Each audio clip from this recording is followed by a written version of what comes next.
Regularly scheduled programs won't be seen tonight. Stay tuned for a special Fox Sports presentation. What, are you kidding me? Devils up 3-zip. Game 4 of the Stanley Cup Finals on Fox. That cup's getting closer from the Garden on its way to the Garden State. Because tonight, the Devils are looking to do the unthinkable.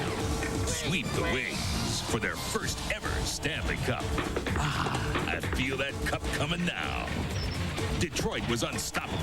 A finely tuned machine running on all cylinders until the lightning of Lemieux, the thunder of the crash line, and the bricks of Brodeur's wall turned Detroit's Wings red with nowhere to run, nowhere to hide.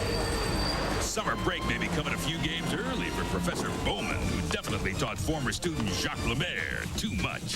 The Devils prefer decaf, and their D has neutralized the Wings' top guns. They're going to have to fight fire with fire to fly out of this one, because that cup's crossing the river to the Jersey side.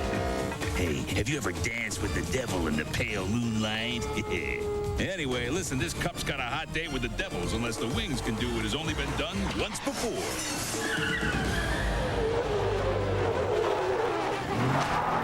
For the Devils! The Devils!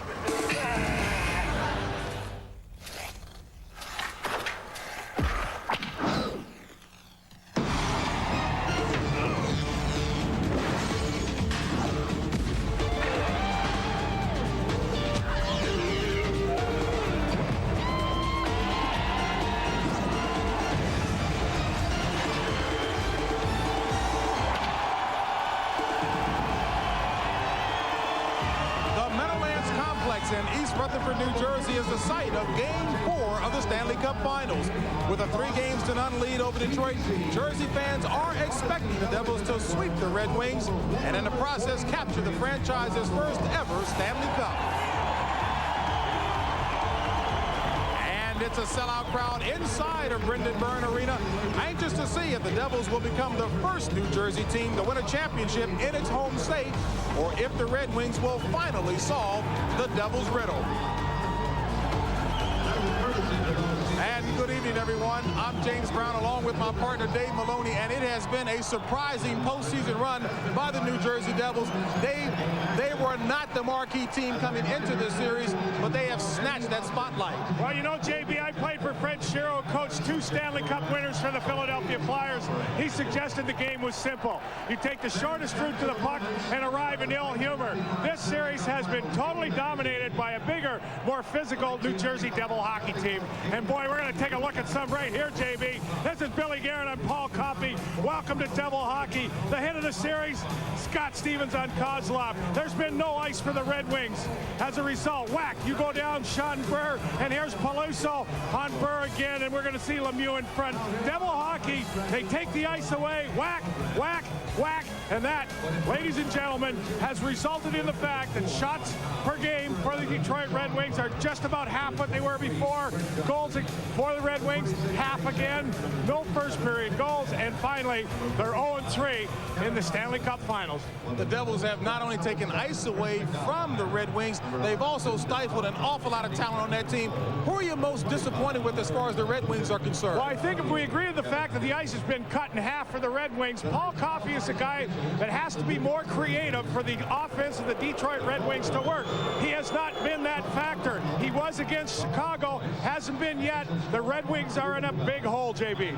Well, Paul Coffey has an awful lot of company in terms of being disappointing as far as the Red Wings are concerned, and we've got some extra eyes on the ice who are also going to tell you why the Red Wings have not played so well. Right now, let's take you down ringside to our reporter, Joe Micheletti.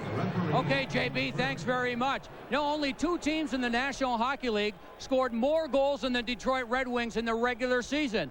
And yet Detroit in the playoffs have only lost 3 games in the first 3 rounds. But it's been the defensive style of the New Jersey Devils that have really given Detroit problems. They've been very frustrated. I think everybody's embarrassed on our hockey club.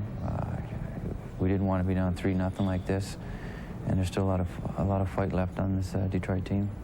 Even when you make a good showing, they don't even say you're the second best. You know, they have to remember that what they do in the finals is going to be a big focal point there throughout the rest of the summer and for years to come. And we can't leave a taste in our mouth the way that we did after Game 3, and the fact that you know, we are here because we did a lot of good things. Now, the New Jersey Devils have been low-key and very businesslike throughout the course of the playoffs. In fact, Claude Lemieux was mentioning this morning they're not as excited as they are focused for game number 4. Now let's send it upstairs to the men that will have the call, Mike Emmerich and John Davidson. Well, John, Scotty Bowman, the winningest coach in hockey, was the most troubled after Game 3. You just heard him a little bit. That was light compared to the blistering that he gave his team. What do you think the aftermath will be? Well, those are cold, hard facts, Mike. Their team's down 3-0. They have not played well. They've only scored one even-strength goal in the first 3 games of this series. Accept the challenge is what he's trying to tell his players, and he wants Fedorov and Coffey and Vernon and the rest of the players to play better. He's inserting some bigger players in the game for this one tonight against the Devils. He's changing their style of play. They need to get it going now, and he has issued the challenge to his players. Well, in this electric atmosphere, they're already chanting, "We want the cup." What'll it take to get the party started for New Jersey tonight? Well, I think for the Devils, they don't want to change anything. Every team they played in the playoffs have had to adjust their system and style of play to play the Devils. And tonight, Detroit is doing exactly the same thing. I think if the jitters that may bother the Devils early, they want to get that out of their system, not change anything, and continue to play the way they played. If the Stanley Cup is presented tonight, right after that, the Conn Smythe Trophy will be presented to the player judged most valuable to his team in the playoffs. You have some nominees? Absolutely. The Devils have been so good in the playoffs. You can look at each and every position. Brodeur in goal. Stevens on the blue line as a defenseman. And up front, maybe the favorite, and Lemieux, who has scored big goals all the way through. Add to that mix their head coach, Jacques Lemaire. They've had some run, folks. 2 pieces of hardware to be presented tonight, but then again, maybe none. JV? All right, Mike Emmerich and John Davidson, and the opening face-off is just moments away. The question for the evening is, will Detroit get it done and force a Game 4 back in the Motor City? Or will the Devils take Game 4 and win their first Stanley Cup? The answer comes over the next 3 periods of play. It's the Stanley Cup playoffs right here on Fox.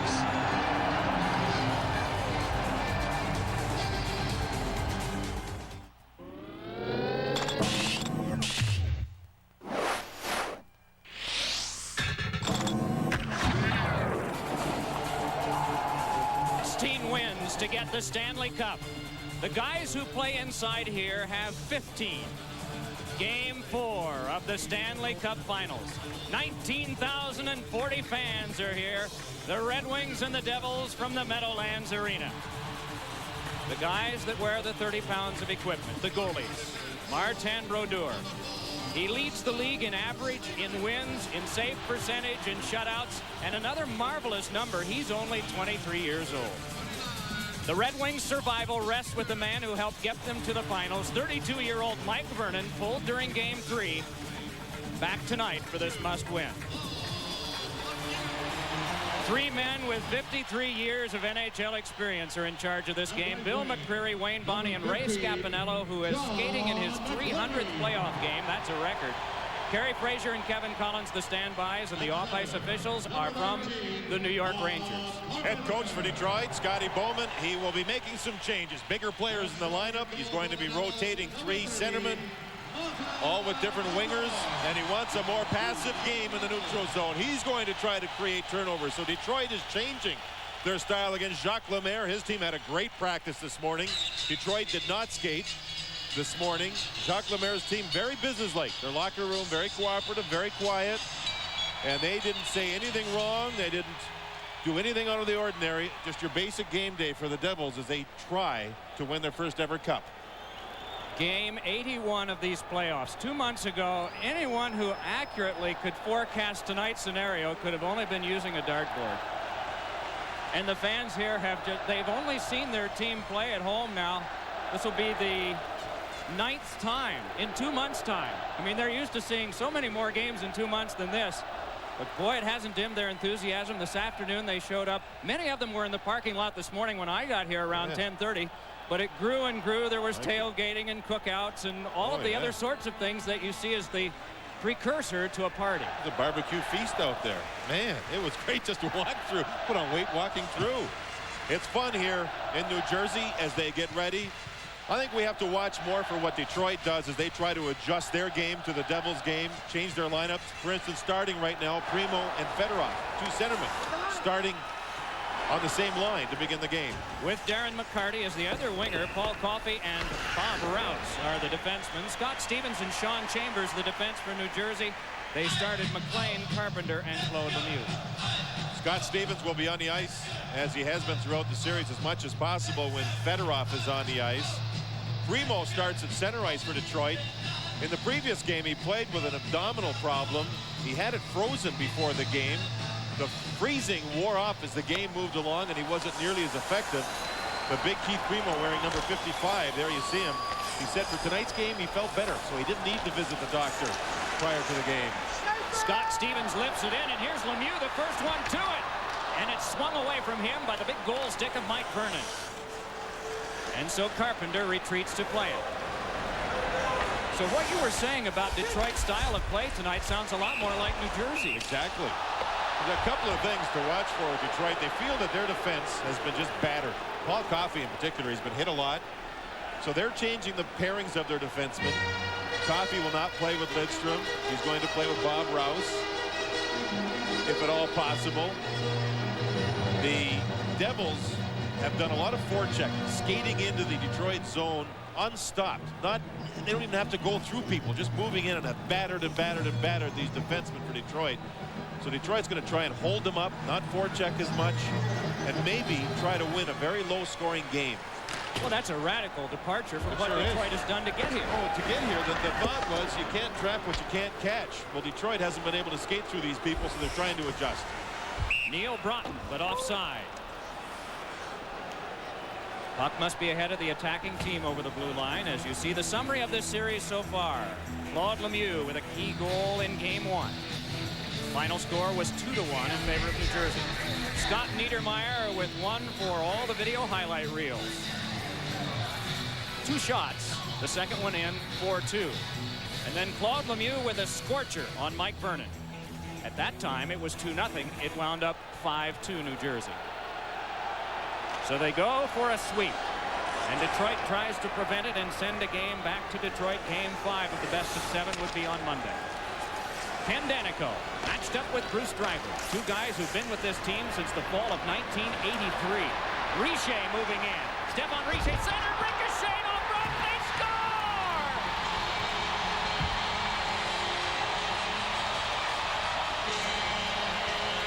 The Devils broke through the neutral zone, the place where Detroit was trying to slow them down. Everybody drove to the net, but didn't go off a skate. Wasn't directed in on purpose. I'm sure it will be checked upstairs on the video replay. You see here, Richer on a different line, playing with Broughton, moves in. The puck goes to the front. Broughton is there, and somehow the puck squeezes underneath the right leg of Mike Vernon. First shot on goal, first scoring chance for New Jersey, and it finds its way in behind Mike Vernon. Now here's Richer breaking into the zone. Ramsey's down. Broughton's in front. Does it? Yes. Does it go off of him, or does it go off the Red Wing player in the goal crease who is down? That's Bob Airy, number 21. Is it directed in off a skate?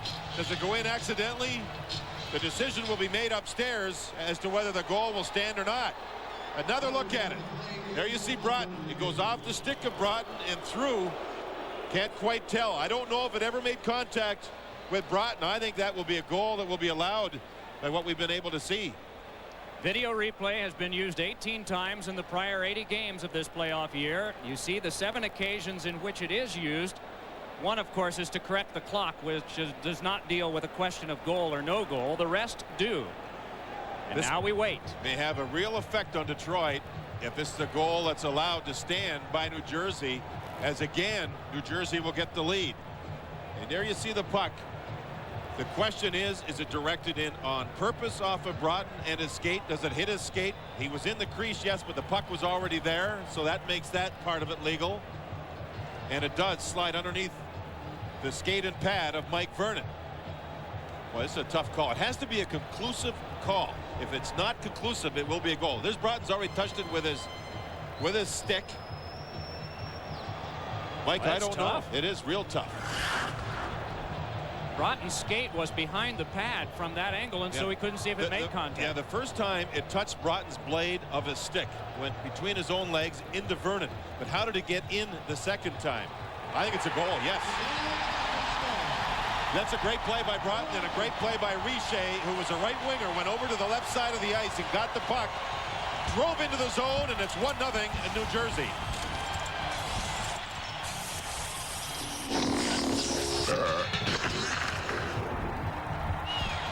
Neil Broughton, late season acquisition from the Dallas Stars, has now gotten a point in each of the last 5 games, 6th goal of the playoffs. When he got here, they had thoughts of a second defensive centerman, and the bonus is that he has just brought John McLean on his right side to life. When they were thinking about making a deal to try and acquire somebody for the stretch run, the thought was, let's get somebody like Bobby Carpenter. Bobby Carpenter's played so well defensively. Let's get somebody else to help him so he doesn't get tired. So they brought in Neil Broughton from Dallas, and as you've mentioned, Mike, he's been just super defensively, yet he's added so much offensively that he's been just a pure bonus for this club. Scotty Bowman had a talk with Bill McCurry, the referee, and was told exactly why the goal was allowed to stand. It's 1-0 New Jersey. Broughton from Richer and Chorsky. And you see how the points are spread about throughout the playoffs. The Devils have used 24 players, 2 of them goaltenders. Martin Brodeur even has a point and assist. Chris Terreri, the backup, did not, and the other is Danton Cole, who has just played a little bit in 1 game. Keith Primo took the hit from Stevens. Mike, the big boys for Detroit trying to play against this big crash line that is dominated physically for New Jersey. One of the Red Wings was just put into the photographer's box on a hit, I believe, by Randy McKay. You know one reason why that happens in this building, and you see it a lot, the boards here are 41 3/4 inches high. In Joe Louis Arena in Detroit, they're 48 inches high. A big difference. That's the reason why you always see players get hit, and the leg drive of McKay throws them right into the bench where the photographers were, but they're shorter boards here. You see it happen. The reason, Mike, they got another row of seats in this building down near the ice surface, and at the ice surface the seats slid back gradually, so they had to lower the boards so everybody could see. Krushelnyski and McKay are both fine and are both still out there. Krushelnyski 18 in red, McKay 21 in white. Shovel shot by McCarty was deflected away, driven back around by Sean Chambers. It is Bobby Holik head-manning on to McKay. McKay met at the line by Slava Fetisov, and a centering pass, and Holik sent one wide. Krushelnyski on him, and boy, what a hit attempt by Keith Primo. This is a guy playing hurt. But what a courageous athlete, Keith Primo. Here is Fetisov rolling it around. Krushelnyski given a bump by Stevens. Stevens shaken by that. Krushelnyski lost his stick and a shot. They score! Detroit has tied the game. Fedorov, and it's 1-1. And the big boys on the ice to match the big boys of New Jersey. And they changed a little quicker. Peluso was still on the ice for the Devils and overskated the puck in behind the goal. Fedorov came off the bench, went to the net, got the rebound. Look at 2-on-2 in the corner. There's Peluso over on the right side going behind the net. He thinks somebody else is going to get the puck. He leaves it. Fedorov shot, save, rebound underneath, and we're tied up at 1. Scotty Bowman wanted big players against the big players for New Jersey, and what a fiery shift that was. Both teams were just banging, and Detroit gets their second even-strength goal of the series. That's all, both by Fedorov. Good play by Lapointe there. He missed the check of Peluso. Fedorov got in front. We're tied up at 1. Boy, Detroit did not wilt. The decision came down that they were behind 1-0, and right out they came. Big hit attempt by Primo. He didn't get all of the guy that he wanted, but big hit attempt, and then back they come more crunching. Krushelnyski really got Scott Stevens. Yeah, I think you're right. I think the shift was set up with a hard play of Primo, and players follow leadership, and leadership is being shown by Primo, and Detroit is back in the game. Of course, they're only down by 1, but mentally you think maybe that was a crusher, giving up the first goal early. They've come back. Fedorov missed for Kozlov. It's taken by Tommy Albeline, Swedish-born defenseman, rolling one along. That's handled by Paul Coffey. Bob Rouse. No goals by the defense of Detroit in this series. That was not the case against Chicago. Offside. And a little more. A little pushing, a little shoving. Rouse on the ice after suffering a concussion in the last game. And he's paired with Paul Coffey. The Detroit Red Wings don't want Coffey hit in this game. Look at Primo, 55 red, explode here. Bang! Scoring. What a hit that was with Peluso. He has not been able to explode like that since this series began. There's Richer showing some strength on Coffey along the boards. That's what Detroit wants their team to stay away from. Coffey getting hit. Bill Guerin for New Jersey has hit Coffey more times in this series. See what Rouse is doing? Right over to Richer, giving him a message. Coffey gets hit, we're going to try and do something about it. Coffey, if he gets hit a lot, he's not effective. If he has some freedom to express his skill level on the ice, he's awesome. Paul Coffey has said that the real value in the playoffs is not having been 10 or 11 or 12 years in the league, but going through wars. And you can do that whether you're a rookie or whether you're a longtime veteran. Well, this has started out as a war tonight. Oh, it sure has. You're going to see Detroit, too, really juggle their lines up again. Two centermen on the ice, Primo and Draper. Draper goes off, so they get their matchup. Here comes Big Stu Grimson. He's against Billy Guerin. Guerin's done more hitting than any other Devil on Paul Coffey in this series. So the Detroit Red Wings really trying to change on the fly, really trying to adjust to this tough game the Devils play. Just under 3 minutes having been played in the first period, and already 2 goals. Broughton and Fedorov. Broughton for New Jersey, Fedorov for Detroit. Taken by Doug Brown, former New Jersey Devil. Brown now accelerates with a pass on over to Nicholas Lidstrom. Flings it back in off the big goal stick of Martin Brodeur. Albaline slowed it. Freeland tough to pass on over to Bill Guerin. Guerin bringing it on along with Brian Ralston. Guerin to Niedermeyer, and a shot is blocked by Fetisov. Slava Fetisov, the ex-Devil, trying to play it along. On second effort, he controls and lays it back out. Doug Brown playing it there, tried for Primo, but it kicked on back to Fetisov. 3 shots for the Red Wings, 1 shot for the Devils, and that was the goal. On Brodeur, and skied back. Fetisov to take it there. Dumped back along, and it'll be handled by Neil Broughton. Broughton hooked off by Yzerman, and it's played on over to Driver. Circle to circle for Niedermeyer. Now Driver. Winded through. Chorsky can't get that. Konstantinov can. Cicerelli moved to it. Back to the point. Driver a shot blocked down in front. Injured on that play was Fetisov, and he is limping to the bench. It's cranked right back in by Airy. Brodeur can't stop. Cicerelli cross-bodied by Driver. Down behind Airy. Hit hard by Danico. Cicerelli digging for it too. Bob Airy trying to pull away. Driver sees the loose one and punches it to the corner. Yzerman dueling with Chorsky, and Chorsky ahead. Picks up Neil Broughton, but it'll be a 2-on-2. Chorsky a shot, and that deflected into the seats and play stopped. 15:26 to go in the first period. 1-1 and a tough one.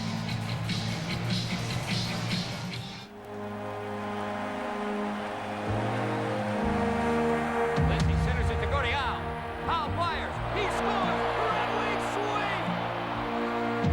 Montreal Canadiens are on the attack. LaFleur with a burst to Spade. Workstrom jumps. He scores. Here with Nystrom. Canelli to Nystrom. He scores. Bobby Nystrom scores the count.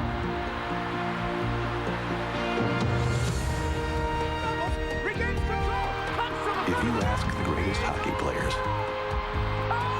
which goal they remember most, Gretzky with a backhand. It's all over. they'll tell you it's not one they scored. It's one they reached.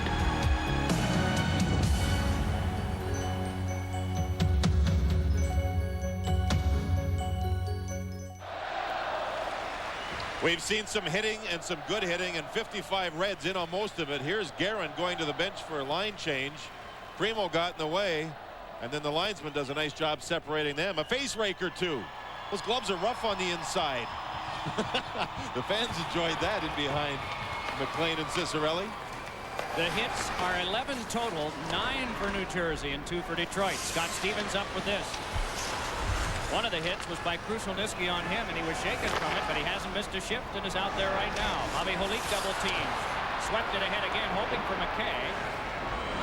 And it's played out by Lidstrom. On the Detroit scoring play, it was Lapointe and Fetisov assisting on Fedorov's goal at 2:03. Again, some members of the crash line out there, Holik and McKay.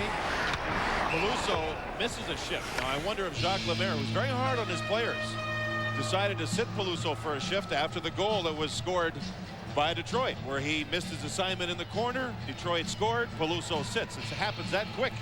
So the crash line, who's been so good in the playoffs, gets separated for a shift. Mike Peluso's family is here from Minnesota. Randy McKay is here from Canada watching this game tonight. Don't think it might have been the collision that occurred between him and Primo, do you? No, I don't think so. I just think Jacques Lemaire, when he sees things happen out there where it's a mistake or a mental mistake, I mean, he makes quick changes, real quick changes. Now here you see the puck about to be dropped. Bobby Carpenter's line on the ice. He can't take the drop. He's had troubles with a wrist.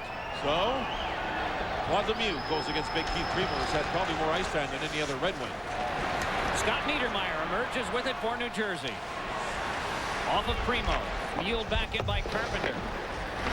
McCarty went down trying to hit Carpenter. Puck dumped back along. Good hit on Stu Grimson by Carpenter. Ahead comes Primo. Trying to get by Niedermayer. On the wing. Shuttle shot is stopped by Martin Brodeur from McCarty's stick. It is Lemieux. Oh, and he had Richer driving, but he couldn't get the pass to him.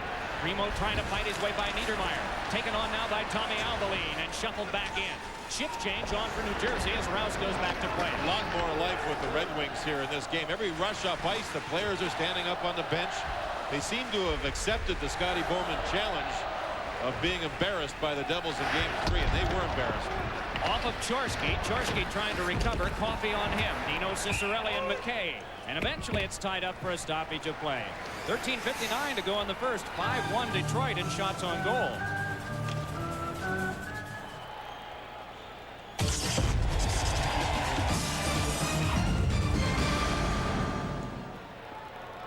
Scotty Bowman said something happened in our locker room between games 2 and 3. Well, something has happened somewhere. They haven't practiced between games 3 and 4, but you can tell it's a different team. 2 days of practice is missed. Detroit's game plan to this point is working. The Devils have only had 1 shot on goal. They scored on it on that jam play involving Richer and Broughton. But I think even the one-on-one battles that we've seen so far, Detroit seems to be doing better for a change. I mean, the Devils will never be out of a game. They just play such a strong system. Detroit, in this one, they've shown much more than what they've shown in previous games. They're into it. They're into it with a little more passion. Danico hit, rolls it around. It comes to Tom Chorsky. Fed it for McLean, but the shot blocked down by Constantino. And they've also blocked a lot of shots. At least 4 shots already blocked by Detroit's defense. Yzerman flipped one that's brushed aside by Bruce Driver and taken by Broughton for the chip back out. In fact, I think Fetisov is now missing his shift because of that shot that he blocked his last shift when he got hit on the left ankle. Good point. Yzerman sent down by Danico. Gets back up again as Broughton tries to play it through. 3 Red Wings on him, and Yzerman knocked it free. Danico matched up with Driver, Guerin, Broughton, and Ralston, the front line for New Jersey right now. Yzerman comes to the bench, so it's Cicerelli and Krushelnyski out for Detroit, along with Fedorov, and we get a stoppage of play. Mike, you notice the New Jersey Hockey Club, it's a club that can wear you down. The longer the series, the better chance they have. They just wear you down, wear you down. They're all big. Larry Robinson, who's an assistant coach to Jacques Lemaire, when we played against them, when he played for Montreal way back in 1980, he was 1.5 feet, it seemed like, taller than any other player on the ice, and a great defenseman. I watched him call the entire team together before practice this morning, and he was maybe a couple inches taller than any of the players on the ice. It tells you how big the game has become and how big New Jersey is. Now, here in this period, New Jersey's not been able to forecheck and crunch and bang and batter the Detroit defensemen so far. We're only 7 minutes in, of course. This is Coffey handing it across. A pass on now for Sergei Fedorov. Fedorov heels off and flings one in front that's shrugged down by Sean Chambers. Battle for it on, and it's Quips to Stephane Richer. Back up now with Lemieux, and he tucks a pass across that Lemieux doesn't get. Instead, it's Lidstrom and right back. Fedorov bringing it on. Trickles one that's eaten up by Brodeur, and play stopped. Barbieri down a little earlier than he thought.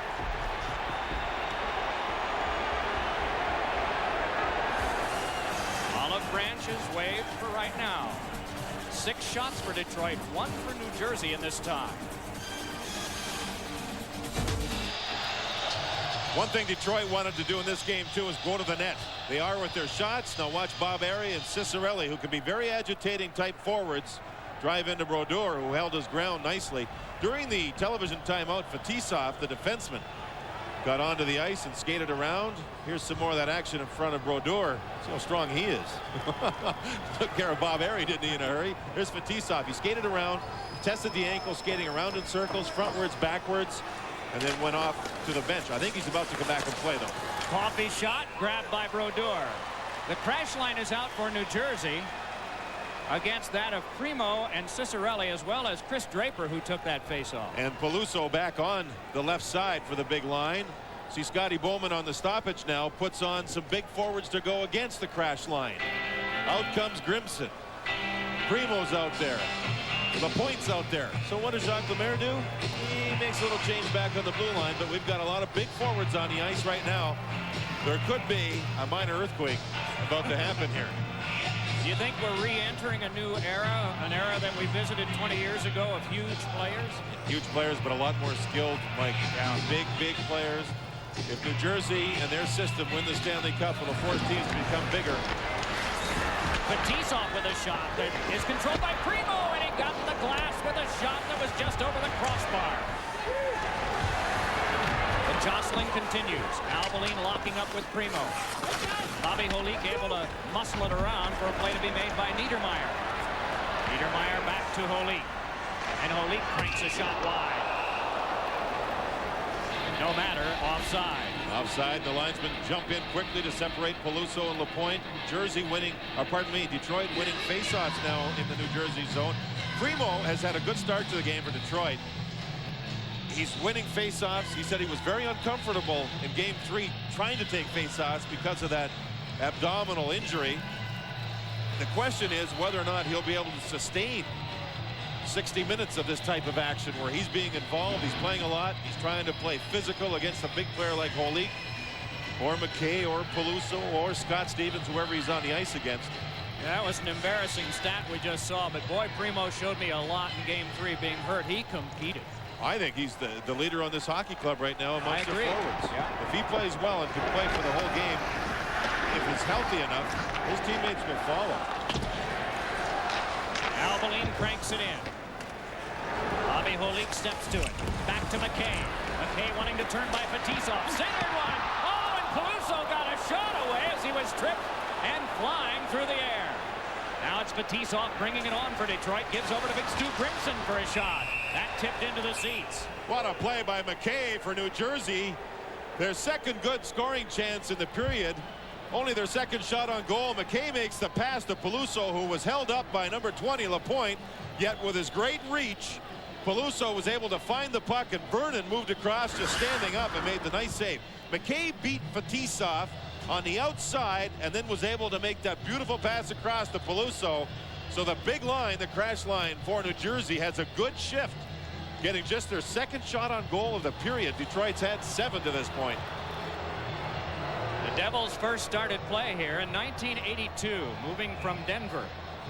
See the captain, Steve Yzerman? One of the guys you just saw, Ken Danico, was a part of the team in the second year. Steve Yzerman and Sean Burr, not scratched tonight, have been together in Detroit since 1985. Yzerman predated Burr by a year. Rouse with a shot that's deflected wide. There are 3 guys who played for New Jersey for the last dozen years. Yzerman with a shot. That one popped high in the air. Down to the ice went Brodeur. Now it's McCarty up with it. Turning with it is Kozlov. Slava Kozlov with a shot deflected in front, but picked up now by Broughton. Played for John McClain, who's able to step by Kozlov. Trickles it back in. Detroit with 7 shots out of the 9 that have been taken in this game. So what Scotty Bowman came up with has been working and working solidly. It has so far. I'm really admiring the play of Bob Rouse to this point, too. The defenseman number 3 for Detroit. Out with a concussion early in the first period of game 3 of this series, yet he's right back 2 nights later, just fighting along and battling away. There's McCarty in front. He was pushed from behind by Danico, and Brodeur actually tripped up and lost an edge there, more on his own than anything else. McCarty's outside the goal crease. Now Brodeur catches his left edge on the ice surface of his skate blade and fell down. Brodeur here has Yzerman to worry about as Detroit's really trying to go to the net. There's great defensive zone coverage. 3 red jerseys and 3 white jerseys all over them. The shot never got through. Here's Danico. Shooting one blocked away by Vernon. Might have been tipped by Breland. Kept by Driver. Twisting with it is Mike Ramsey. Ramsey's pass is on to Fedorov, and Fedorov cranks it back in. This will be icing if New Jersey gets there first. They do, so it is. That was a nice forced play by New Jersey. As Detroit broke out of their zone, they had nowhere to go with the puck. Fedorov had it, and he ends up icing the puck. So it's face-off in the Detroit zone. The last face-off in the Detroit zone, they won the draw. New Jersey didn't got the shot. Now here you see Detroit moving out of the zone. They're all on one side of the ice. New Jersey will force them over there. Now if we stop it, you see here 3 different players on this side of center ice. Fedorov has got nowhere to go with the puck and ends up icing it. Nicholas Lidstrom up with this one. Now they're setting it up again, John. Ralston once more, but then it's lost back to Ramsey. And now Fedorov. Boy, it's just smothering, isn't it? Sent back in by Ralston, who was walled by Fedorov. Vernon sets it up now for Ramsey. Mike Ramsey wrapped it around. Mike Krushelnyski took it there. Krushelnyski's pass is tipped on back by Guerin. Scott Stevens, captain of the Devils, controlling. Nearing the halfway point of the first period of this one-all tie. Randy McKay slams it back in.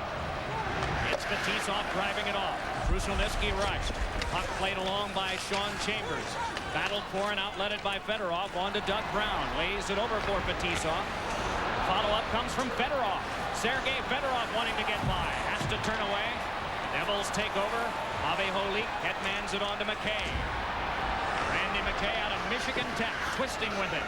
McKay shovels one, and it's spiked to the glass by Mike Vernon.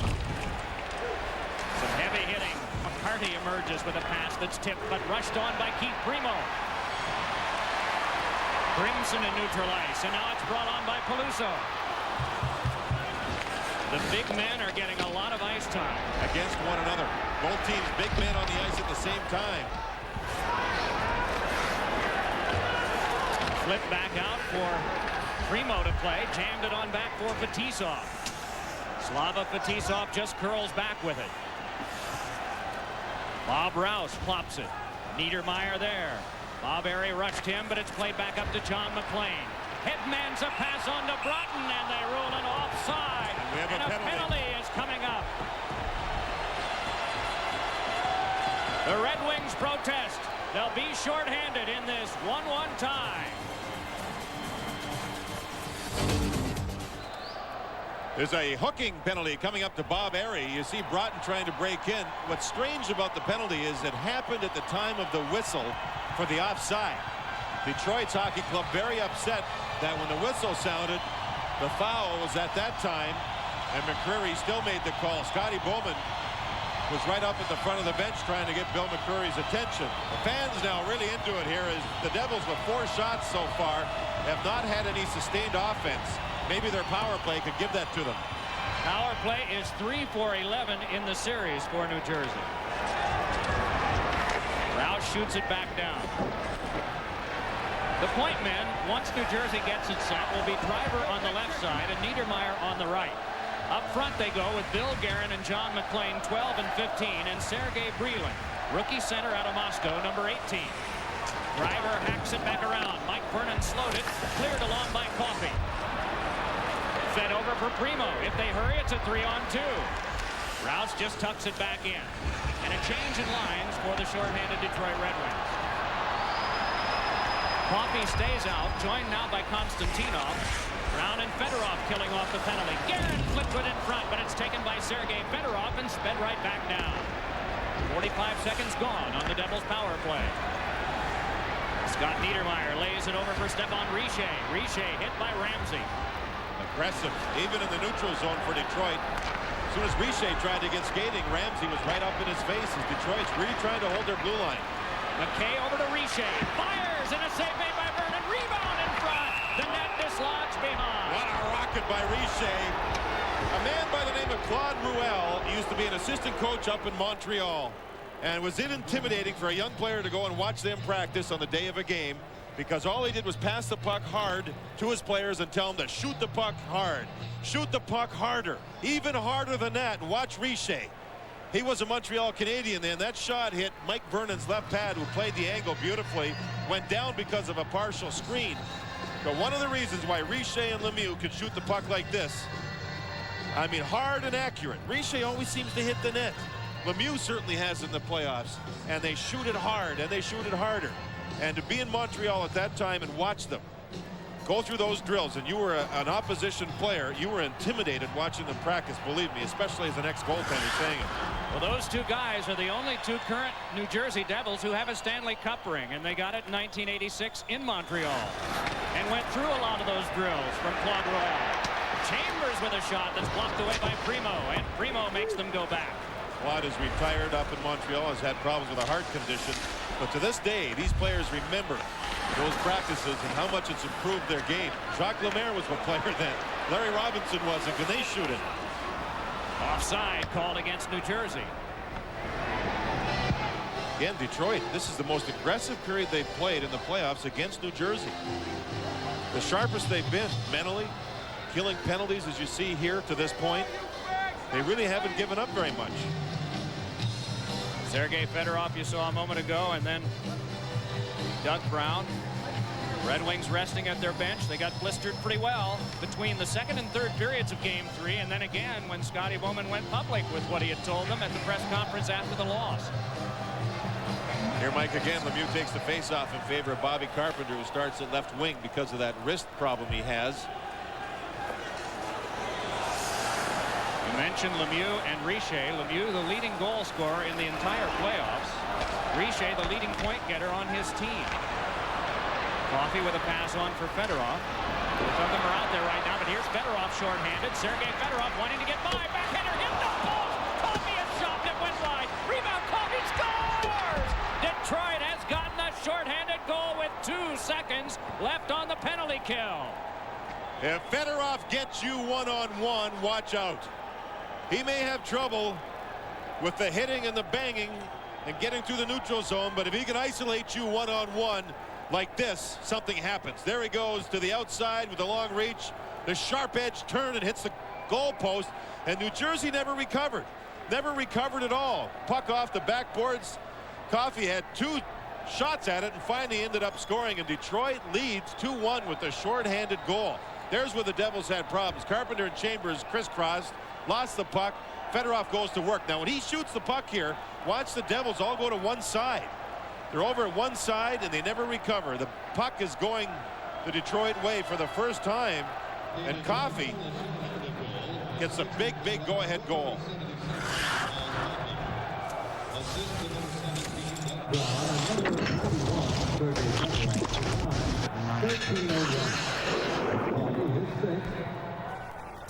The playoffs and first of the series, and the first by a defenseman in this series for Detroit. Brown and Fedorov get the assists at 13:01. Airy is out of the penalty box. The teams are back at full strength. Danico and Stevens, the defense for New Jersey. The pass fed over for Bill Guerin, trying to work his way by. Guerin just muscled off enough by Kozlov so that Fetisov can turn from behind. Slava Fetisov picks up reinforcements, gives back across. Trying to move in, that time was Boy. LaPointe was just freight trained down, and there'll be a penalty coming up. It'll be against New Jersey, and Detroit, which has just gotten the lead, will now have a power play and a chance to enlarge it. It's Wayne Gretzky and the NHLPA All-Stars. Real NHLPA players and international teams. Plus 20% larger graphics than the competition. It's the ultimate power play. Goal. The Great One. Play Wayne Gretzky and the NHLPA All-Stars on Sega Genesis. You gotta play. You want to talk about team defense. Every Red Wings back behind the goal line. That allows Fetisov to head out with the puck from behind the goal, and that led to this play in the New Jersey zone as Danico went up high. And there's the penalty as LaPointe drew it. So Detroit getting the shorthanded goal to give them the 2-1 lead. Now have a power play and in a good position here. Roughing to Danico at 13:36. Coffey and Lidstrom will work the points on the power play. Yzerman and Primo and Cicerelli. A lot of lightning in those sticks up front. The killers for New Jersey. The forwards are McLean and Carpenter. The defensemen, Niedermeyer and Stevens. Primo got there first, got it to Cicerelli, but the pass blocked. Fed to the back to Coffey. Primo. Yzerman. Shot blocked. Taken by Stevens. Given on to McLean.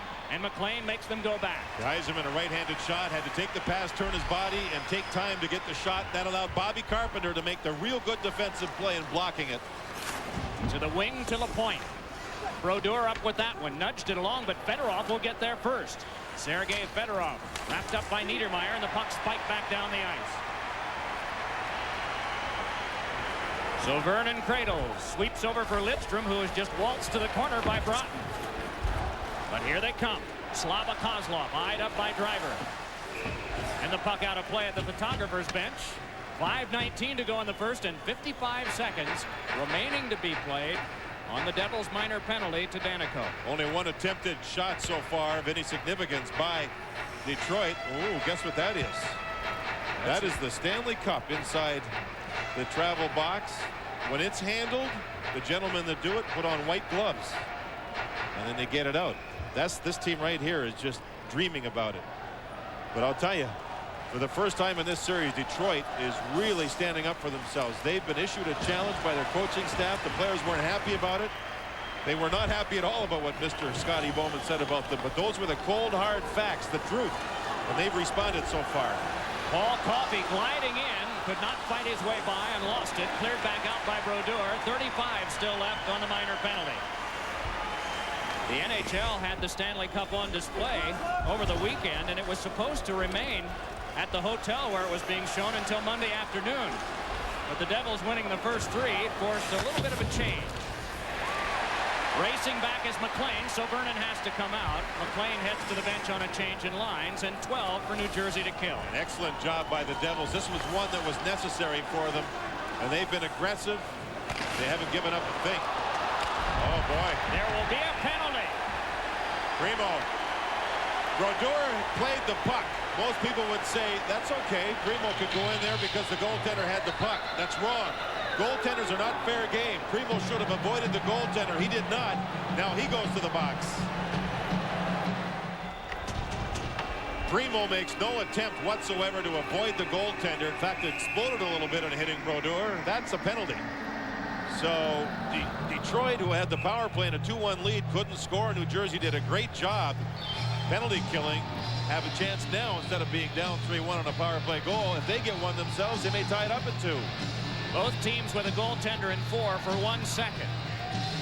Both teams have had a power play, and both teams have had only 17 seconds of attack time out of 2 minutes or a little less. Now the power play on for New Jersey, their second of the game. They trail in the game 2-1. Broughton has the lone New Jersey goal. Fedorov and Coffey the goals for Detroit. Long pass on now to Sergei Breland. Hands it across. Moving in is Niedermeyer. Chopped right back off and out again by Chris Draper. Albeline hands on to Richer. Stephane Richer, ever dangerous, took some wax. Fed one right into Draper. Lifted along, and Albeline has to play in neutral ice. Niedermeyer again. Took the hit, rolled it around. Konstantinov steps to this. Still battling, can't clear. Pinching is Albeline, brushing it along. Guerin drove it behind. Moving into the other corner is Niedermeyer. Took the hit from Brown. Lifted further, pinching again. Breland this time. Around behind him, he rams into Ramsey. Devils outmanned. Bill Guerin fed it to the point, but Niedermeyer couldn't stop it. Striding for it is Fedorov. Fedorov got there, could not get by Albeline, and then recovered to brush one across the goal mouth. Brown with a drive, and Brodeur stopped that one. Fedorov skating like the Fedorov we've seen for a couple of seasons. He is absolutely exploding at any loose puck. Bill Guerin tried to get by, and Coffey said no. Half a minute now for Detroit to kill. Draper up front with Yzerman for Detroit. In back, Paul Coffey working with Bob Rouse. McLean and McKay, along with Neil Broughton, the forwards for New Jersey, and it's handed to Broughton, who's in. Save made by Vernon. Driver with a shot on. Vernon got that one. Yzerman lays it back out. It is a 2-line pass for Draper, and play is stopped. Fedorov exploding while killing penalties here in the first period. He's over here. He's going to head up and finds a loose puck. He's reading the play. Here he'll help as the puck jumps away from the defenseman, and there he goes. When he was a young boy, he was invited to the Red Army team in Moscow, and he learned his trade there. Now Mike Vernon hasn't had much work. Watch this save on Broughton, a kick save, and then he recovers with Sean Chambers all over him. There's goalie interference that Chambers got away with, and Vernon made a second save. Crowd urged on by the scoreboard responding, hoping that the Devils will do the same to get it tied. Bruce Driver up with it, off the glass. Rouse pursued by Lemieux. Coffey could not finesse McLean, who kicked it along. The jostling continues. Penalty time is now up, and the teams are back at full strength. Driver finesses it back over. Chambers shoots, score!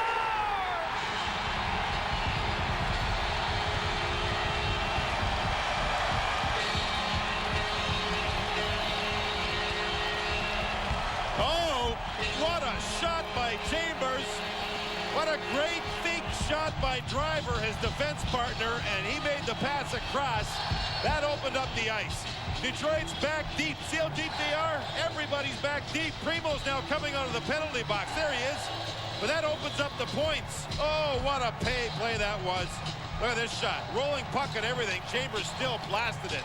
Great shot. Look at Detroit, one man down. Look at the puck on edge. It's hard for a goaltender to find the flight of the puck when it's on edge. It's a knuckleball with velocity. Vernon thinks low shot. He's surprised up high. We're tied up at 2.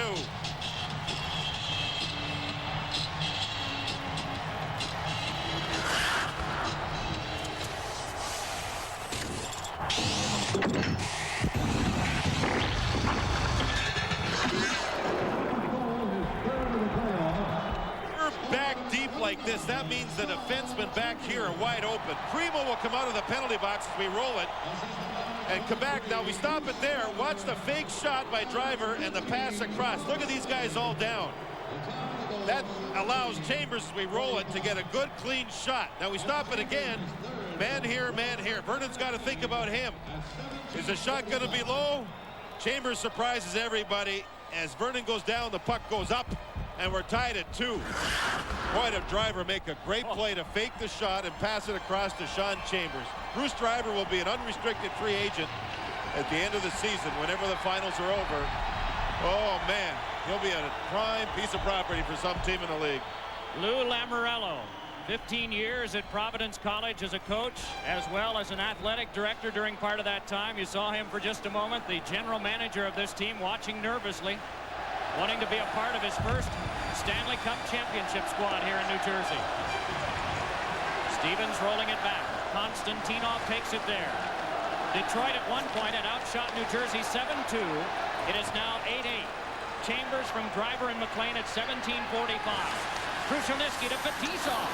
Trickler taken by Stevens, and he pulls away. All of the grit and the hitting and the attacking and the strategy of Detroit, and we're back even. Stevens worked over pretty well. Fetisov crunched McKay. Yeah, he hit him. The Red Wings are keeping Coffey off the ice whenever this big crash line's out there. Fetisov and Konstantinov, 2 big defensemen, are on the ice whenever that big crash line's out there to be able to absorb the punishment. When you've played it one way all year, is one period enough to make a team believers in a brand new system? You wonder about this whole scenario. Detroit's got to feel good about the way they played.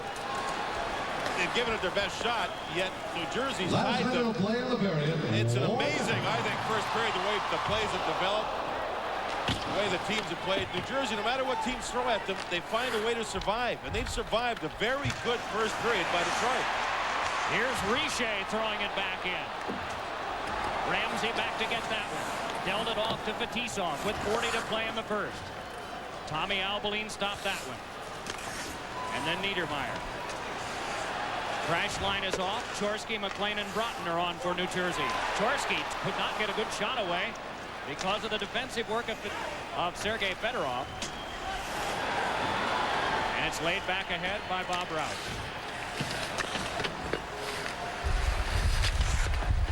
Swept past Kozlov. Mike Vernon handed it over. 10 to go. Chorski locks up with Rouse. Yzerman came in. And the captain for Detroit is reaped pretty well by Niedermeyer. And one last McLean hit on Kozlov. Kozlov, one of those players that the New Jersey Devil coaching staff said hit, and hit some more. At the end of the period, John McLean hit him hard. This was a very interesting first period. 8 shots apiece. 2 goals apiece. Through 20 hard, gritty minutes. More in a moment. Broughton and Chambers for New Jersey. Coffey and Fedorov for Detroit. James Brown and Dave Maloney for Fox in just a moment. How did a defenseman get so many goals? I didn't do it alone. Over to Orr, shoots. In fact, we can all use help sometimes. In front to Orr. That's true from hockey to home improvement. And no one can help you like HQ, because the HQ team is focused on one goal: do whatever it takes to help you. Get the job done. With over 40,000 different items like Sylvania Brilliant Light products, it's always HQ to the rescue.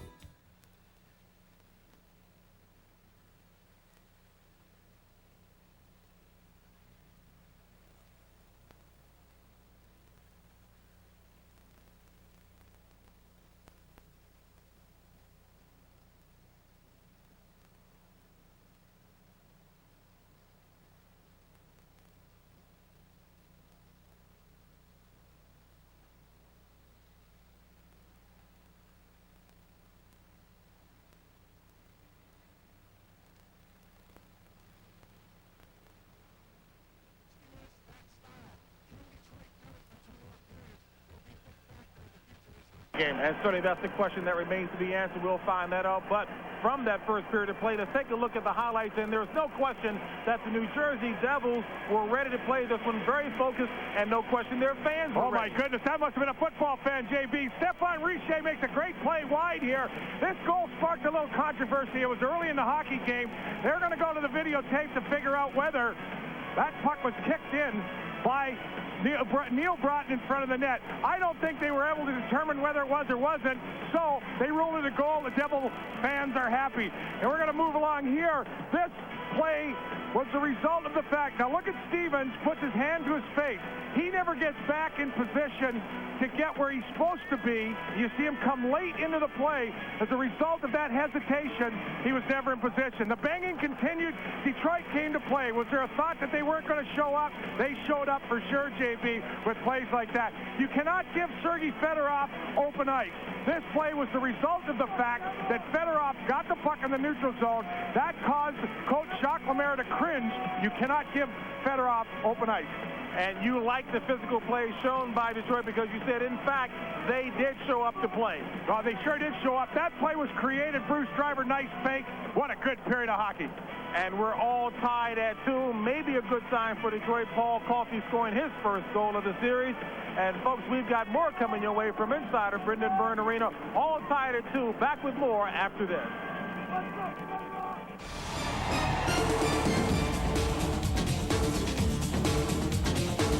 Oh, baby, what a save! Oh, was that pretty? Battle, baby! What a save! It gets onto Lemieux to Zella Pukin. Save made by Hextall. Drive glove save. Isn't that beautiful? Wow! This is what it's all about. 26 teams began the season with visions of capturing the NHL's ultimate prize, but only one will ascend to hockey's summit. This is the cause of profound despair and extreme euphoria. This is the Stanley Cup, awarded to the greatest team in the coolest game on Earth.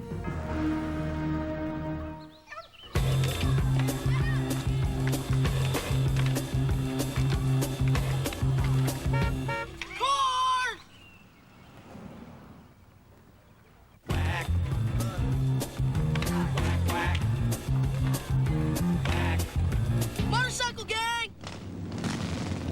Go Rangers! Bear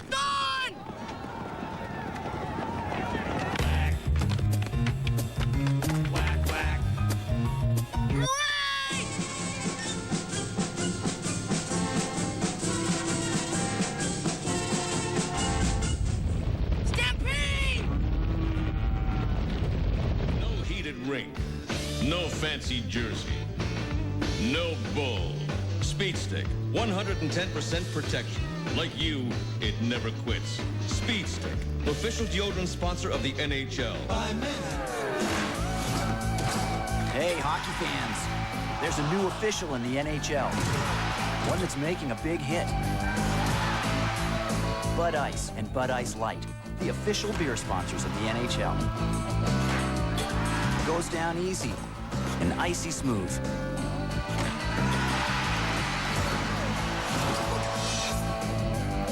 Bud Ice and Bud Ice Light. An official you'll like. Deadlock at 2 after a period of play. The best 20 minutes by Detroit. And just a little bit ago, our Joe Micheletti caught up with Red Wings Keith Primo. Your team came out inspired. What went on in the last 48 hours? We really had some good meetings for the last 48 hours.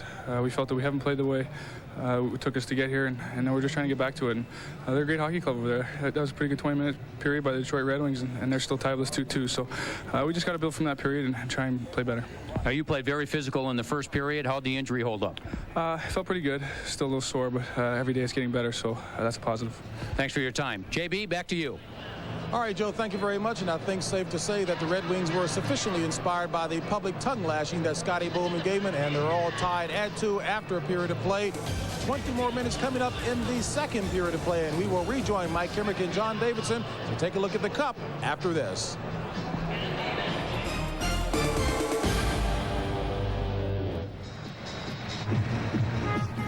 Outside, a crunching show inside during that first 20 minutes. A lot of pucks were shot by sticks like that, and about that fast. Both teams got 2 goals. Let's return to the philosophy of this game. First of all, for New Jersey, you said they've got to play their system, did they? Mike, I thought that at the first portion of the period, Detroit was out shooting, I think with over 12 minutes left, out shooting New Jersey 6-1. The shots ended up 8-8. I think New Jersey got into their game more as they moved along. Detroit, on the other hand, had 8 shots, 7 of them by defensemen. 7 out of 8. I think that's something that I'm sure the Devils will address during the intermission. And Detroit, as Keith Primo said and Dave Maloney mentioned, I don't think they can play a better period. And they have to continue to play with the passion they showed more than anything else, and trying to take advantage of any mistake that the Devils make, because they don't make many of them. This game summary is brought to you by Bud Ice. Broughton and Chambers have scored for New Jersey. Fedorov and Coffey for Detroit. Shots even. 6 goals allowed by Mike Vernon in the last 28 shots. The one that tied it up, a blistering drive by Chambers with 2:15 to go in the period. When the second period gets underway, there will be no carryover penalties, no carryover power plays. Chris Draper has become one of the more significant spokesmen. It's interesting how that evolves as the playoffs go on. He's a very glib guy, speaks well, seems very confident at that. And so at a time when not everyone wants to face the camera, Chris has been one of the guys that's been prominent. He used to be a member of the Winnipeg Jets organization, sold for $1. $1. That's getting value for your money, is it not? Indeed. It is Coffey as well as Rouse to start the period for Detroit. Primo working with Martin Lapointe and also Fedorov up front. Danico turned that one along. Sent along by Fedorov, it trickled through for Scott Stevens to play. It is Lemieux and Richer as well as Carpenter, the frontline combination for Jacques Lemaire's New Jersey Devils. Fedorov with a steal, backhander, turned aside by Brodeur. Penalty coming up to New Jersey as Detroit starts quickly, so I think they must have fed off of how they played in the first period, discussed it during the intermission, and they start quickly here. Lapointe, ooh, man, did he catch Danico away from the puck. My goodness. Lapointe, a big forward, put on the ice, and Kenny Danico reacted. Primo there took a shot from Scotty Stevens, and you can see that bothered him, or it appeared to bother him, even though he stayed on the ice to start this power play. So Kenny Danico was absolutely blindsided, and the referee must not have seen that. Danico reacted after and ends up in the penalty box. Kenny Danico is one of the true leaders for this hockey club. In Secaucus, New Jersey, about 1.5 miles from here, Max and June McNabb sitting and watching right now. Max McNabb was a member of this organization for a lot of years and responsible for bringing in people like Kenny Danico and John McClain and Bruce Driver. And I'm sure he's a proud man sitting and watching his Devils go to work. Hoping that they can win their first Stanley Cup, and he won one as a player, as a member of the Detroit Red Wings of the 1950s. Yzerman trying to work it in front, can't do it. Puck taken by Cicerelli. Coffey hurries one, and it's skipped wide of Martin Brodeur in the goal. McLean, but it's kept by Lidstrom. Rolled around Cicerelli there. Oh, was he bumped into by Niedermeyer. Off the rail. It came over to Scott Stevens. Leads it out for Broughton in a shorthanded rush. Broughton back over to Stevens. Flip one in front, and it was behind McLean. Now the Devils have to hustle to get back. Moving ahead with it is Yzerman. Testing Stevens. Feeding on over for Cicerelli. Driver bangs into him. Fed back to the point. Waiting is Coffey. Lidstrom. Deflected wide by Cicerelli. Swept out in front and cleared away by Driver. Lidstrom back over to Coffey again. Back to Lidstrom once more. Wristed one that's slowed down by McLean. Follow-up comes from Yzerman, but he's checked. Now it's Bruce Driver. Kept at the point. Lidstrom gave it up to Broughton, who threw it back down. Over halfway through the Devils' penalty kill. It's laid ahead for Fedorov. Fedorov cranks the heart around. Brodeur got a piece of it. Chipped along by Chambers. Coffey kept it alive. Driver swung it back.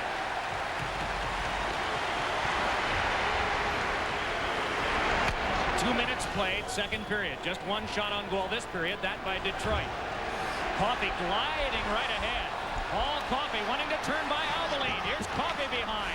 Fed it to the point. Fetisov, a shot deflected. Punched away by Albeline and played back out by Chorsky. A dozen seconds on the Red Wings power play. The Devils make another change up front. Chambers and Albeline in back. Broughton and McLean the forwards. Turned aside by Brodeur.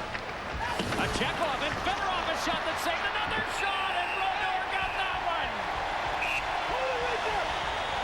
When you're on the power play, you have to outnumber the other team to recover the puck. Now here's the puck put into the corner. It's a 2-on-2 play. Now all of a sudden in comes Primo, and there's three red jerseys. They recover the puck. And now you see the chance for the shot. Dino Cicerelli in front. The puck just misses. And Brodeur tried to recover the puck. On the last chance here, again, Detroit. This is called a smart dump into the puck. And Brodeur does a nice play in kicking it into the corner. But again, the Red Wings go and outnumber. New Jersey recover the puck, and there's Brodeur making two saves. The thing about Brodeur's goaltending, his style never gets him in trouble. Never. He's never out too far. Even when he's down, he's in a position to recover. His body always seems to be squeezed together. Very few pucks slide through his legs or between his arm and his body. He's a very intelligent goaltender. Only 23 years of age. Very strong, too. 6'1" and strong physically. He has seen about every movie that is out. The day before every game, he goes with some teammates to a movie. Yesterday, it was Bridges of Madison County. His review, it moved kind of slow for me. Well, it is a little slow when Clint Eastwood's in it. Well, a middle-aged Clint Eastwood, anyway. Even Clint Eastwood slows down. Is that what you're saying? Just like the rest of us. Thank God. Here comes Tom Chorsky. Chorsky crossing. Jammed aside in traffic and handled by Fetisov. Laid back on out for a pass by Krushelnyski to Chris Draper. Draper with a shot, and that stopped and then swept away by Niedermeyer. Neil Broughton up with it, but Draper took it away from him. Chris Draper couldn't get it to the front.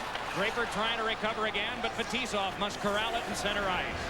5 shots in this period, all by Detroit. Brodeur takes that one. For Albeline, skipped back to neutral ice. Tommy Albeline hands it across to Niedermeyer. The Let's Go Devils chant starts. Lidstrom flips it back out. Niedermeyer controlling as the Devils make a line change. Mike Ramsey controlling behind. Bangs it back off. Stevens one-time shot went to the air. Gloved down by Ramsey. Stevens again with a shot, and that one skips wide. It's Big Keith Primo. But the pass is taken by Stevens. Drive, and that went off a leg wide. Ralston rolling it around. Karen centered, but it's off Breland's stick. Primo trying to step away, cannot. Stevens trying to finesse. Guerin up with it. Back to Breland. Shoots one, and that blocked aside. Great play by Primo, who had lost his stick. This has been an exhausting shift for him as the Devils continue the pressure. No shots on goal for them in this attack. Puck to the back now to Danico. Shoots one, and that one sailed wide on the wrister. LaPointe feverishly trying to clear camp. Primo got his stick back now. And a stoppage of play. 4:35 played in the second. We're still tied up at 2.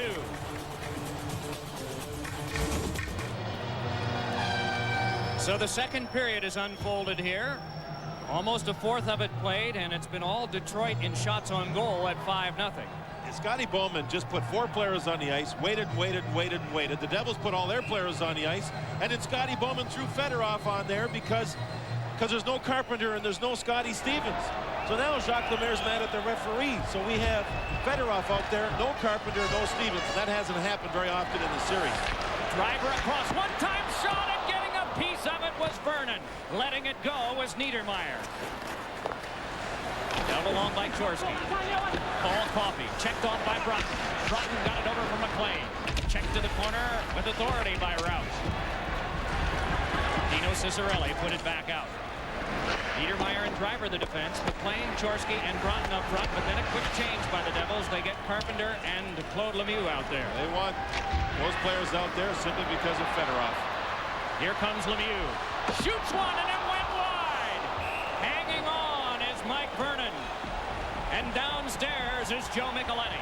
Okay, Mike, a couple of things. The coaches from both teams, first Detroit, felt the 2 goals that they gave up in that period they weren't happy with. The defensive play on the second goal, but the first goal, the one by Neil Broughton, they felt not only did Neil Broughton kick the puck in, but they felt that he was also in the crease. Meanwhile, New Jersey's coaching staff, they felt that they had their worst period of the final series thus far. Back up to you, Mike. All right, so 2 coaches not happy. What else is new? Yeah. And they got out of it tied up at 2. But the backboards here, when players miss the net, the puck fires right out front so quick. That makes the goaltender worry about going out too far from his goal crease. So you can't play the angle too much. If the player misses the net, the puck comes right back in front. Real quick. Tough save, 6'4" Brodeur. Brodeur has faced more shots. Driver up with this one. Niedermeyer fires, rebound, sent wide. Not only New Jersey winning faceoffs, but they're getting great shots after winning the faceoffs. Richer held off. Fetisov tried to get by, could not. Vernon sent it around, and Yzerman takes over. Bruce Driver chases it. Cicerelli on him. Swung right back and taken by Konstantinov. Dino Cicerelli turning with it. Laying it across for Primo. Primo trying to dip around behind. He's Primo controlling now for Detroit. Yzerman can't get to the front. Flips one, and it's nudged right in toward Brodeur, and he hangs on.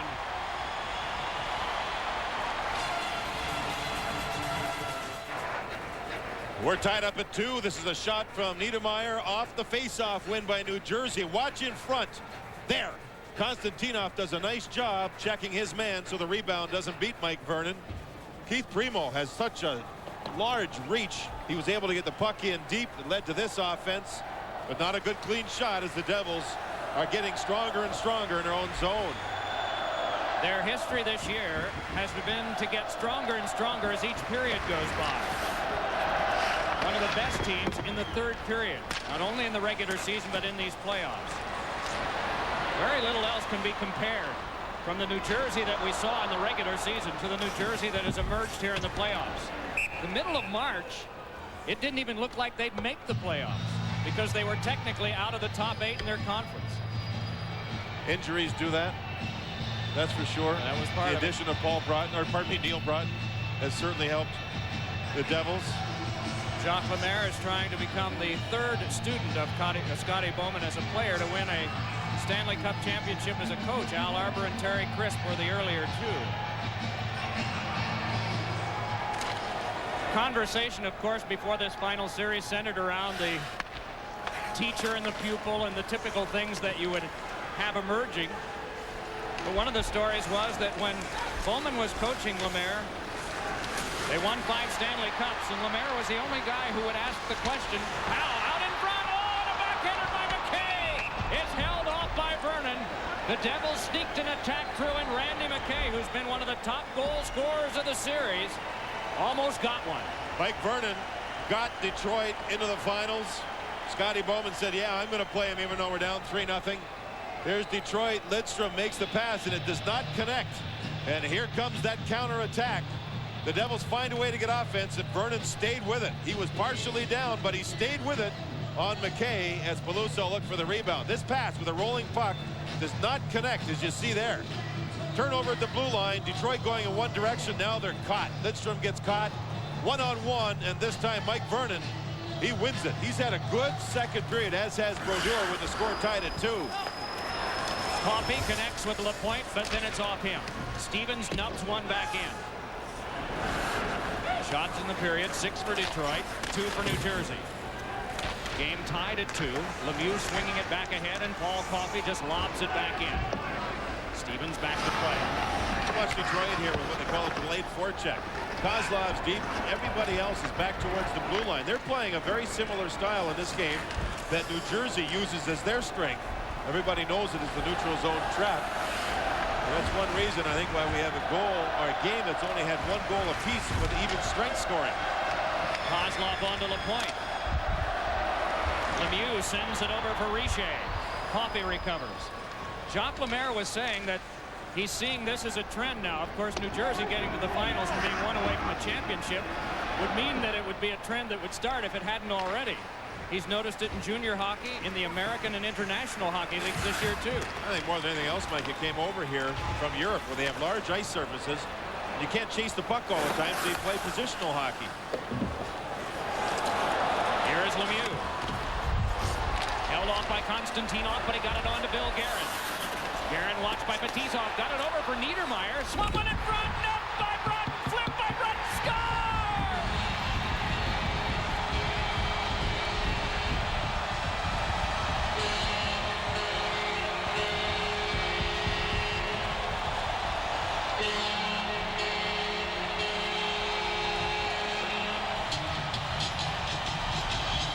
First lead of the game for New Jersey, and this place is jumping. Look at the play as the puck is taken to the outside by Billy Guerin, and in front Broughton is wide open.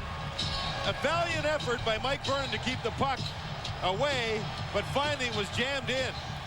You see Fetisov's gone down and Bob Airy's gone down. When you leave your feet, you can't recover. There's Vernon with 2 saves and a third one where the puck just crawls up and over top of his shoulder. Broughton stays with it. The Broughton, he's left alone because Bob Airy had gone down. Save and a save, and look at the puck. Crawls up and over. It's 3-2 New Jersey.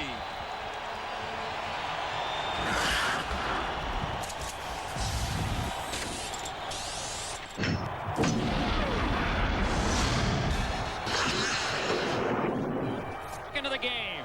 Guerin and Niedermeyer, the assists at 7:56. 3-2 in favor of the Devils. Billy Guerin, with that great speed, was able to move into the zone and twist the defenseman Fetisov right down to the ice surface before making the play. Speed he's got, but size he has too. Thrown around behind. Doug Brown can't come up with it. Rushed away from Ralston by Lidstrom. Brown trying to center, but it's off the back of the goal. Bruce Driver moving it back out for New Jersey. Cranks it back in. Vernon just lets it go. Off of Ramsey. Played along to Guerin again. Bill Guerin crosses, can't get a shot away. Breland couldn't reach it. Keith Primo could and brings it on. Now it's Breland. Chambers with a drive blocked by Mike Ramsey and tucked back out. Chambers just laying it across is Mike Ramsey, member of that 80 U.S. gold medal winning Olympic team. Right there, number 15 made a strong block. Detroit started the period quickly. New Jersey is taking it over. They've beaten Vernon now to take the lead, and they haven't stopped since that point. They're carrying the speed of the game now. The Devils are. Here's Detroit backing out. Now they're going to try to force turnovers. Airy with the shoulder on McLean. Rouse takes over on defense. Stevens could not keep. There'll be no icing on this. Once again, Tommy Albaline shuffles it off the glass, and Rouse waiting for this one. Across to Paul Coffey. Rouse goes the other way to Ciccarelli. Offside. Play stopped here, nearing the middle point of our game. The Devils have the lead over the Red Wings, 3-2.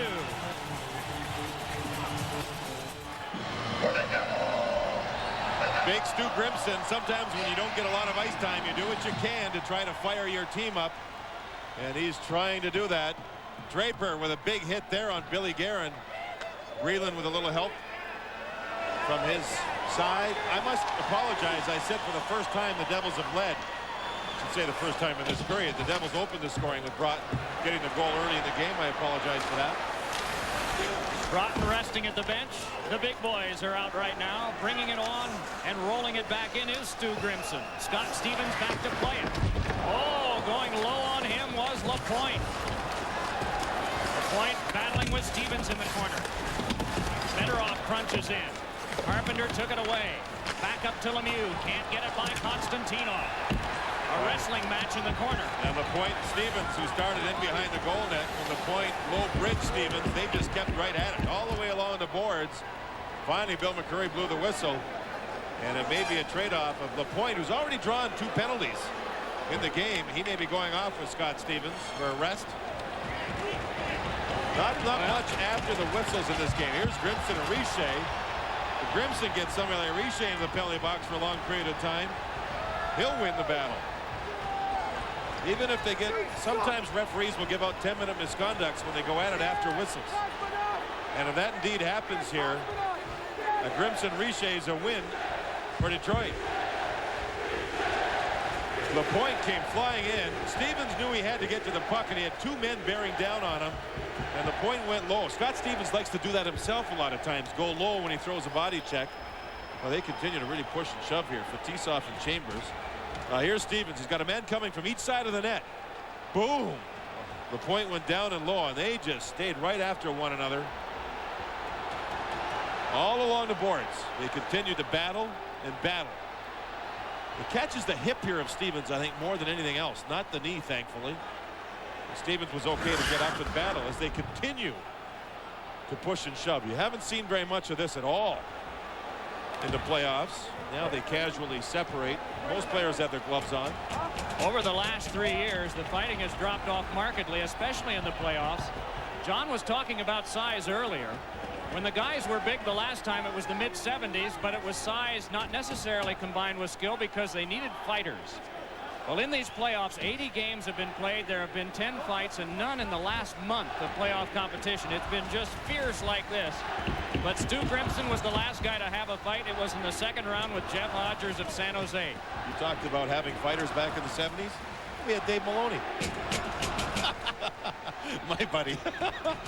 And you realize he doesn't have a microphone nearby. There's no rejoinder coming. Just a pause right now to cool things off.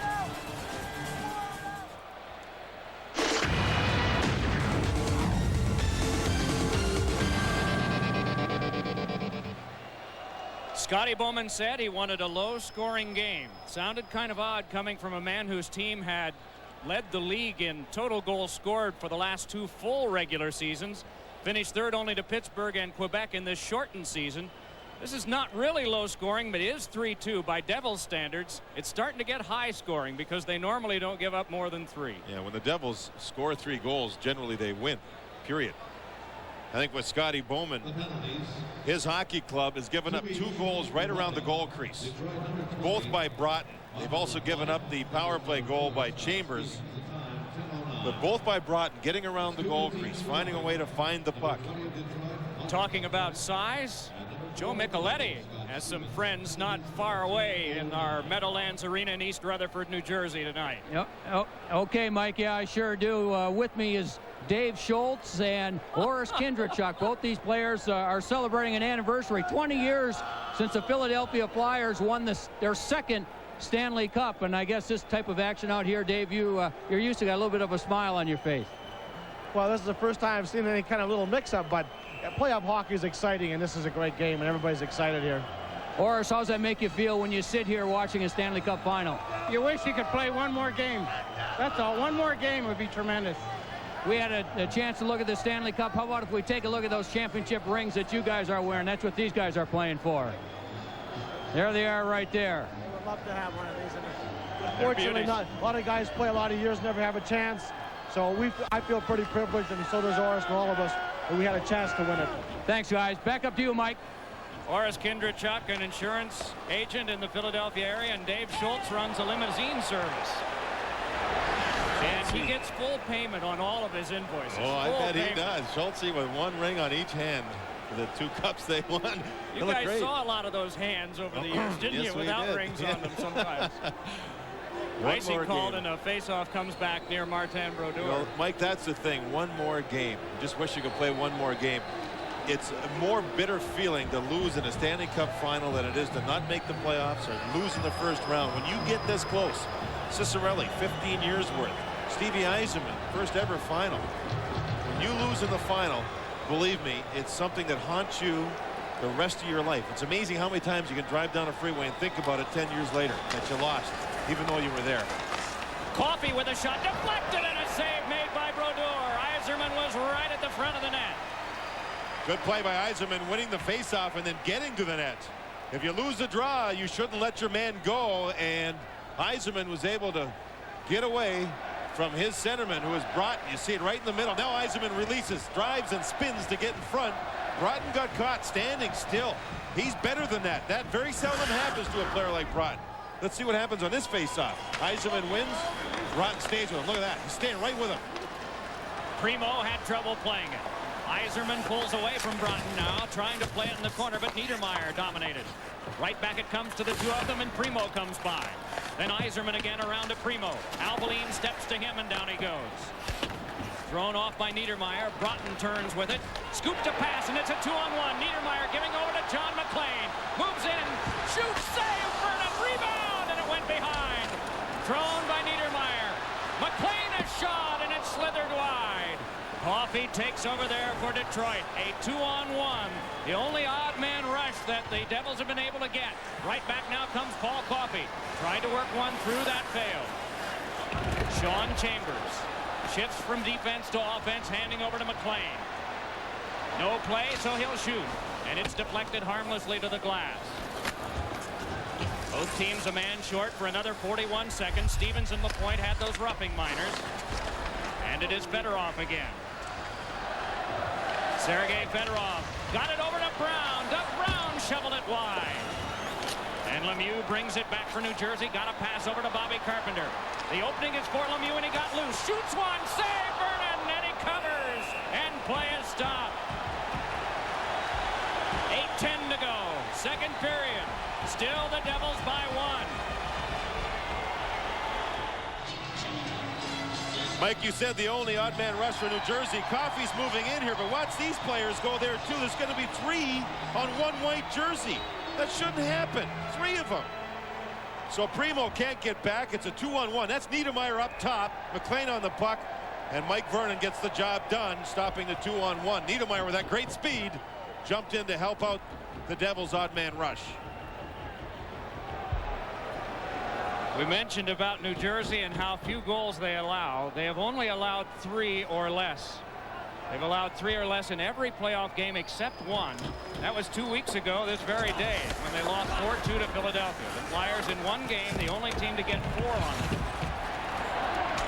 With 8 minutes to go in the second period, Detroit's already had 15 shots. That's almost a story in itself. That's a lot of shots New Jersey's given up. In the very first game of this series, Detroit only had 17 total. Tisov rolling it around. Both teams get a man back. It's full-strength hockey. Devils ahead 3-2. The shots are 15-14 Detroit. On comes Slava Kozlov. Hooked away from him by Richer. Konstantinov's pass to Fedorov was offside. Scotty Bowman has played Fedorov, Yzerman, and Primo at center ice, and he's rotated his 3 centermen. Centerman. The wingers have been different all the time. He doesn't care what wingers are playing with what centerman for this game. He knows his team's strength is their centerman when they're going. So he's tried to play them. But it looks like it's becoming exhausting to a person like Fedorov, who's played well. Talked about Fedorov skating earlier. I asked him, where'd you learn to do what you do? Great thighs, and you explode when you see the puck, and you want to skate to it. He said, when I was young, I was invited to play for the Red Army team, along with Mo Gilney, who plays in Buffalo, and Pavel Bure, the great player in Vancouver. And he said, we trained 11 months a year for 4 straight years. We were given 25 days off a year to take care of business and car payments and apartment or wives or whatever. 11 months a year we trained. That's where I learned to skate like I skate. Stevens put it on goal and a save made by Vernon. Bob Rouse turns with it there. A penalty is coming up. Billy Guerin knocked down Kozlov, and I think Guerin will get the minor penalty in the offensive zone here. Finally, the Devils touch. Detroit to get the man advantage. They trail in the game. Second period. 3-2 New Jersey. That's Bill Guerin picking up his man. The puck's on that side of the ice. That's the problem. So Guerin sees his man, turns around. Kozlov actually held him up. And then Guerin got mad and knocked Kozlov over. So Kozlov draws the penalty, or pardon me, yes, draws the power play for Scotty Bowman and his team as they trail by 1. Guerin in on an interference rap at 12:43. And Detroit presented with the opportunity to tie this game. And here comes Paul Coffey. For Cicerelli. Blocked aside by Stevens. Played along by Broughton. Lidstrom a shot, and it screamed wide off the boards. Coffey again. The outman. Yzerman back to the point. Lidstrom, Coffey, and a shot nubbed, and it went wide. Fedorov digs it out. Finessed one in front that's off a skate. Odor with a challenge, and McLean trying to clear it on. That failed. John McLean, all-time leading scorer, got it on over to Stevens for the clear. Kenny Danico barks at the referee. Danico and Cicerelli with their own private war in front of the goaltender Brodeur. McLean comes off, replaced by Tom Chorsky, as well as Bobby Carpenter. Floated back in. Niedermeyer to play it there. Yzerman on him. The puck squibs to Cicerelli. Dealt it along now for a play by Kozlov. Kozlov pursued by Driver and turned it into him and back out. Fedorov with a short power play shift. I wonder if he is starting to tire a little bit. He's had a lot of ice time. He's played well, but is he tiring? Lifted high on that pass from Kozlov. Puck back to the point. Fetisov a shot, and that one done. Carpenter goes to get in. Coffey keeps it alive. All Coffey, but it's intercepted by Carpenter. Punched along, and they battle for it. Right back out, and here comes Carpenter. One-on-one with Fetisov. Bobby Carpenter a drive, and getting a piece of it was Vernon. Boy, Carpenter nearly run to the ditch by Primo. He got out of the way, and meanwhile, a lot of penalty time has gone off. 15 seconds for the Detroit power play. Primo on, and Coffey sent it in. Brodeur stops it behind. Right up the middle, and right to Fetisov. Fetisov had one guided away by Danico. John McLean can't get loose for that one. Vernon out of his goal, plays it across, and it's Fetisov ahead. Detroit with a lot of holdups, hooking, interfering. In fact, that's what led to the penalty to Billy Guerin by Kozlov, and the fans getting upset here.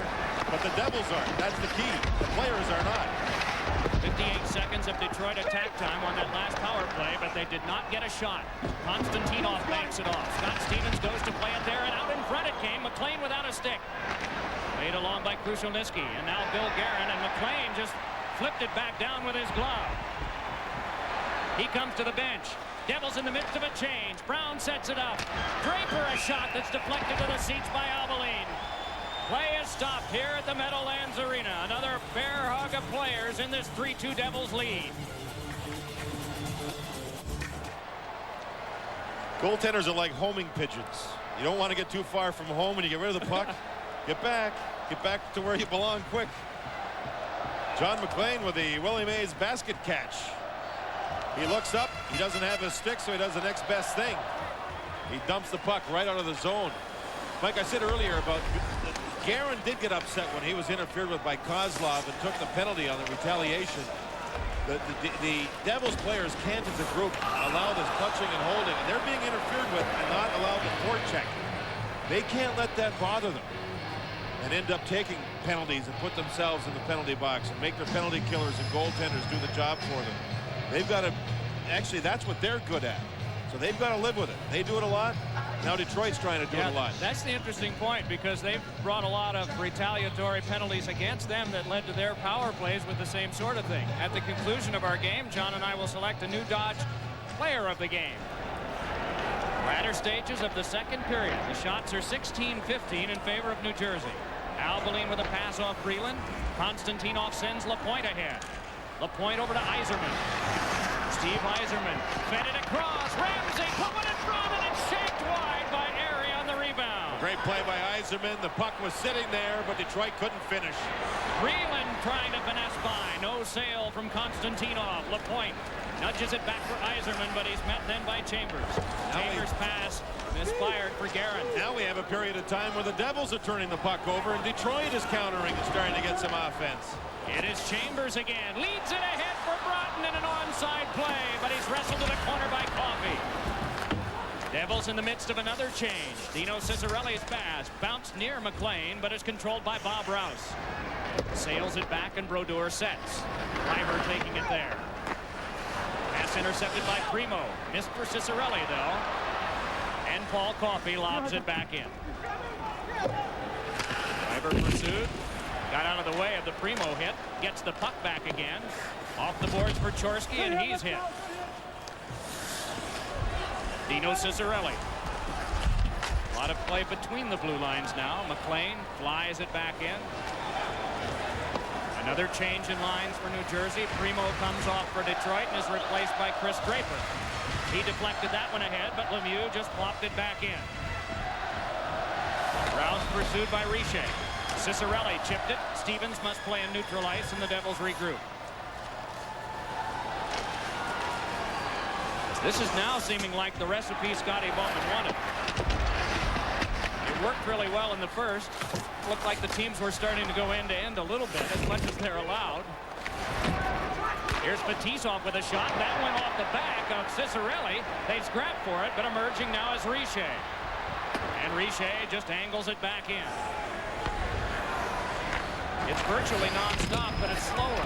Slower. A lot of the non-stop action where there was some scoring chances, Mike, was on the 4-on-4 action. Now they're back 5-on-5. There's less room. You have to work harder to go through people.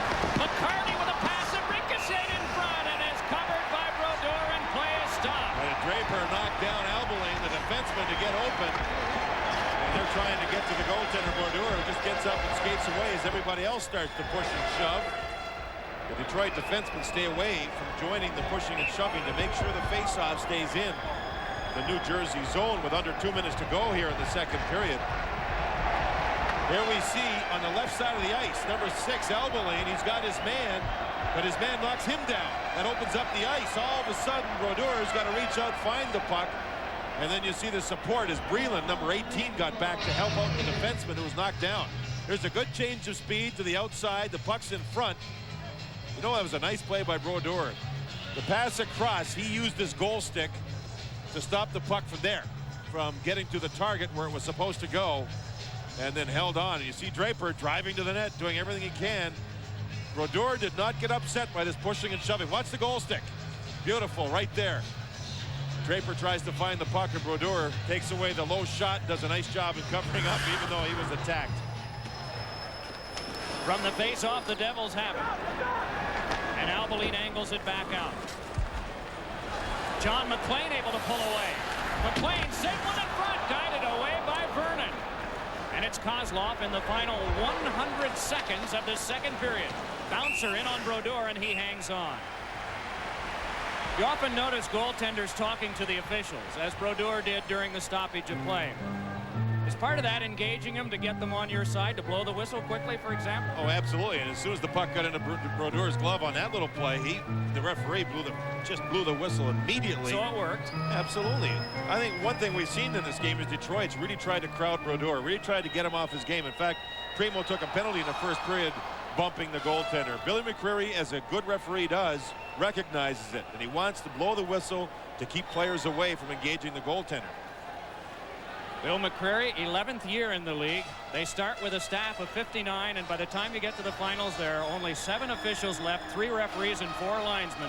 It's all on merit, and it's an honor to be here. And Bill McCreary knows that. This is the second game of the series that he's worked, also having game 1 in Detroit. He does a nice job communicating with the players and coaching staff. That's one of his strengths. So I'm sure he doesn't mind talking to Brodeur. Ahead comes Yzerman. Yzerman menaced by Driver, and just that little flick of the wrist enough to send it away, and a 2-on-1. Chorsky with McKay. Chorsky with a rising shot that got the glass. Now here's Yzerman jamming it back. Second odd man rush for New Jersey, the period. Yeah, the Red Wings didn't get the puck deep, Mike. You get to the blue line, you've got to get it deep. If you don't, your players are going in the opposite direction and you're dead. Here is Randy McKay moving in. McKay couldn't get a shot away. A penalty coming up. Konstantinov, it's a good penalty too. With 48 seconds to go, he had to do something as McKay broke in. So Konstantinov knocked McKay down, taking away the scoring chance. 2 turnovers by the Red Wings in the last minute really hurt them. Look at that pass. McKay lost control for just a moment of the puck, and watch the hook and the pull and knocking off balance of McKay by Konstantinov. That sends Konstantinov to the penalty box. If the Devils score here, it's 4-2 with 1 period to go, and they'd be very tough. Konstantinov had to do something to take the scoring chance away. Twice Detroit had the puck in the neutral zone, never got it deep to Brodeur's end of the ice, and those turnovers kill him. Just kill him. Absolutely kill him, and it's cost them a penalty here. Here you see Detroit on the puck. On the puck, moving up ice. Get it deep. Get it deep. Nope, it's not deep. Yzerman never got it deep. There's the pass, and it's a 2-on-1. Chorsky missed the net. And the next play is the one where Konstantinov took the penalty. Coffey wraps it around. Chambers kept it alive. Breland there, shoved off by Coffey. Into Richer. Fedorov reaching for it, but then Breland. Bill McCreary found himself in the middle of that, pinching in his Driver, but it's rattled back off. 24 to go in the period. Chambers taking it. Red Wings have made a change up front. They have Draper working up front along with Steve Yzerman now, and in back Rouse and Coffey. To the final dozen of the period. Driver put it in. Coffey back to take it. And it bounced to Draper to top it back out. And that'll do it. 40 minutes have been played. Only 1 goal in that period, and that was the tiebreaker, the second of the game by Neil Broughton. 2 periods played, and the Devils lead it 3-2. 19,040 fans are getting a rest. A roster of 40 players are getting a much-needed rest, too. But James Brown and Dave Maloney are about to go to work, and so also is the commissioner of the NHL, Gary Bettman. They'll be along when we come back.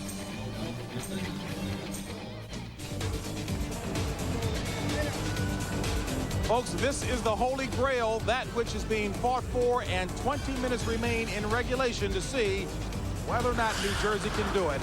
And New Jersey right now leading after 2 periods of play by the score of 3-2. James Brown along with Dave Maloney. And Dave, as you mentioned before, again, no change in the style of play from New Jersey. They are steady and consistent. Well, I think and that's the factor. We mentioned beforehand that New Jersey is going to play 60 minutes of their hockey.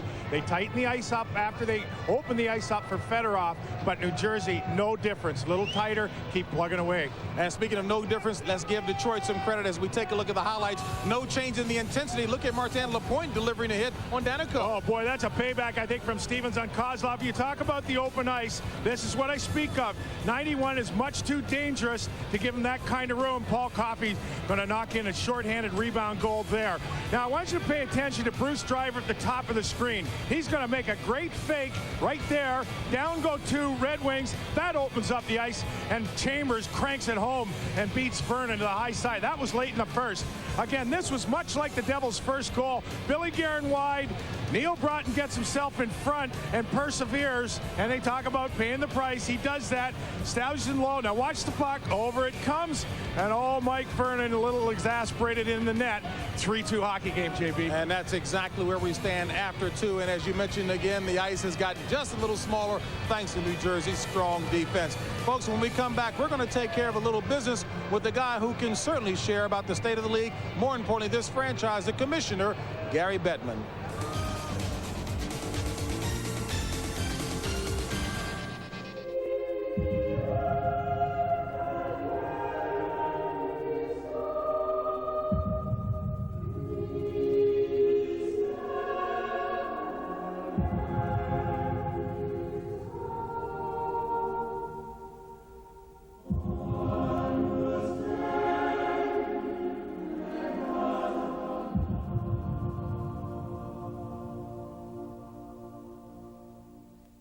It is the oldest, most coveted trophy in North America. Each year, one NHL team and city gets to take it home. They've done it! Now, you can own a piece of NHL history by ordering the official 1995 Stanley Cup Championship tape. Oh, baby! Relive the drama and passion of the most fiercely contested award in professional sports over and over again. To order the official 1995 Stanley Cup Championship tape, call 1-800-GO-NHL-95. It's a 3-2 ball, make that a 3-2 game here in the Brendan Byrne Arena after 2 periods of play. And I guess I'm having a little difficulty hearing myself, and we've got to say right off the bat, the commissioner, Gary Bettman, joins us. Gary, you're a lot braver than I am. These fans here are very upset because they believe that you are in favor of this franchise moving from New Jersey to Nashville. What is your position, Gary? First of all, let there be no doubt that hockey fans are passionate. And here you hear it. The fact is, the Devils have some problems they're trying to work on. I haven't taken a position on the move because the Devils haven't made a decision. And it would be premature to do anything at this point. The Devils want to focus on what's taking place on the ice and not whether or not there's going to be a move. Clearly, the fans here believe that you are in favor of a move here. But once that position has been clarified by the owner, Mr. McMullen, can the league do anything to tangibly affect the situation if it involves a move? Well, we're going to be constructive in this situation. Whatever decision the Devils ultimately make, ultimately it's a decision that's made by the Board of Governors. And if they decide they have to move or they want to move, we'll deal with it in the ordinary course. But we haven't taken a position, and this is one of the areas where maybe the media hasn't been all that constructive. Well, Gary, a year ago, the Cup was on Broadway, and Sports Illustrated had given a thumbs up to the National Hockey League, comparing the future of the NBA to the NHL. In your opinion, is the Sports Illustrated, are they right? Are they correct? Well, I think last year the optimism was an outgrowth of the popularity of the game. We're working very hard to increase our fan base. We had a work stoppage at the beginning of the season. We got through it. Our fans came back strong. We're really grateful to them for it. Our problems are behind us, and our future is as bright as it's ever been. And one other thought, you know, there's the discussion about the viewability of the trap when it comes to playing. And in marketing the future of this game, can the game afford to have the trap as part of its play? You know, most of the general managers and coaches, and we had a general managers meeting today, don't think the trap is the issue. If there's an issue we have to address, it's interference, and we're going to study that over the next few weeks. And for next season, we're going to see if we can open up the game a little bit more. We've only got about 15 seconds left. But, Gary, what do you think a sports franchise's responsibility is to the community, especially with what we've seen with the Raiders moving again and that being the case around? It's a two-way street, and the community and the business community and the building and the team and the fans all have to come together. And ideally, you want the team to be an integral part of any community it's in. You're a bold man to be here. It's great to be with you guys. You be my blocky back. Gary Bettman, thank you very much. Thank you very much. All right, Thanks, and we've guys. got a lot more coming your way here at the Brendan Byrne Arena. 20 minutes separate the New Jersey franchise from his first ever Stanley Cup. We'll find out if it happens after this.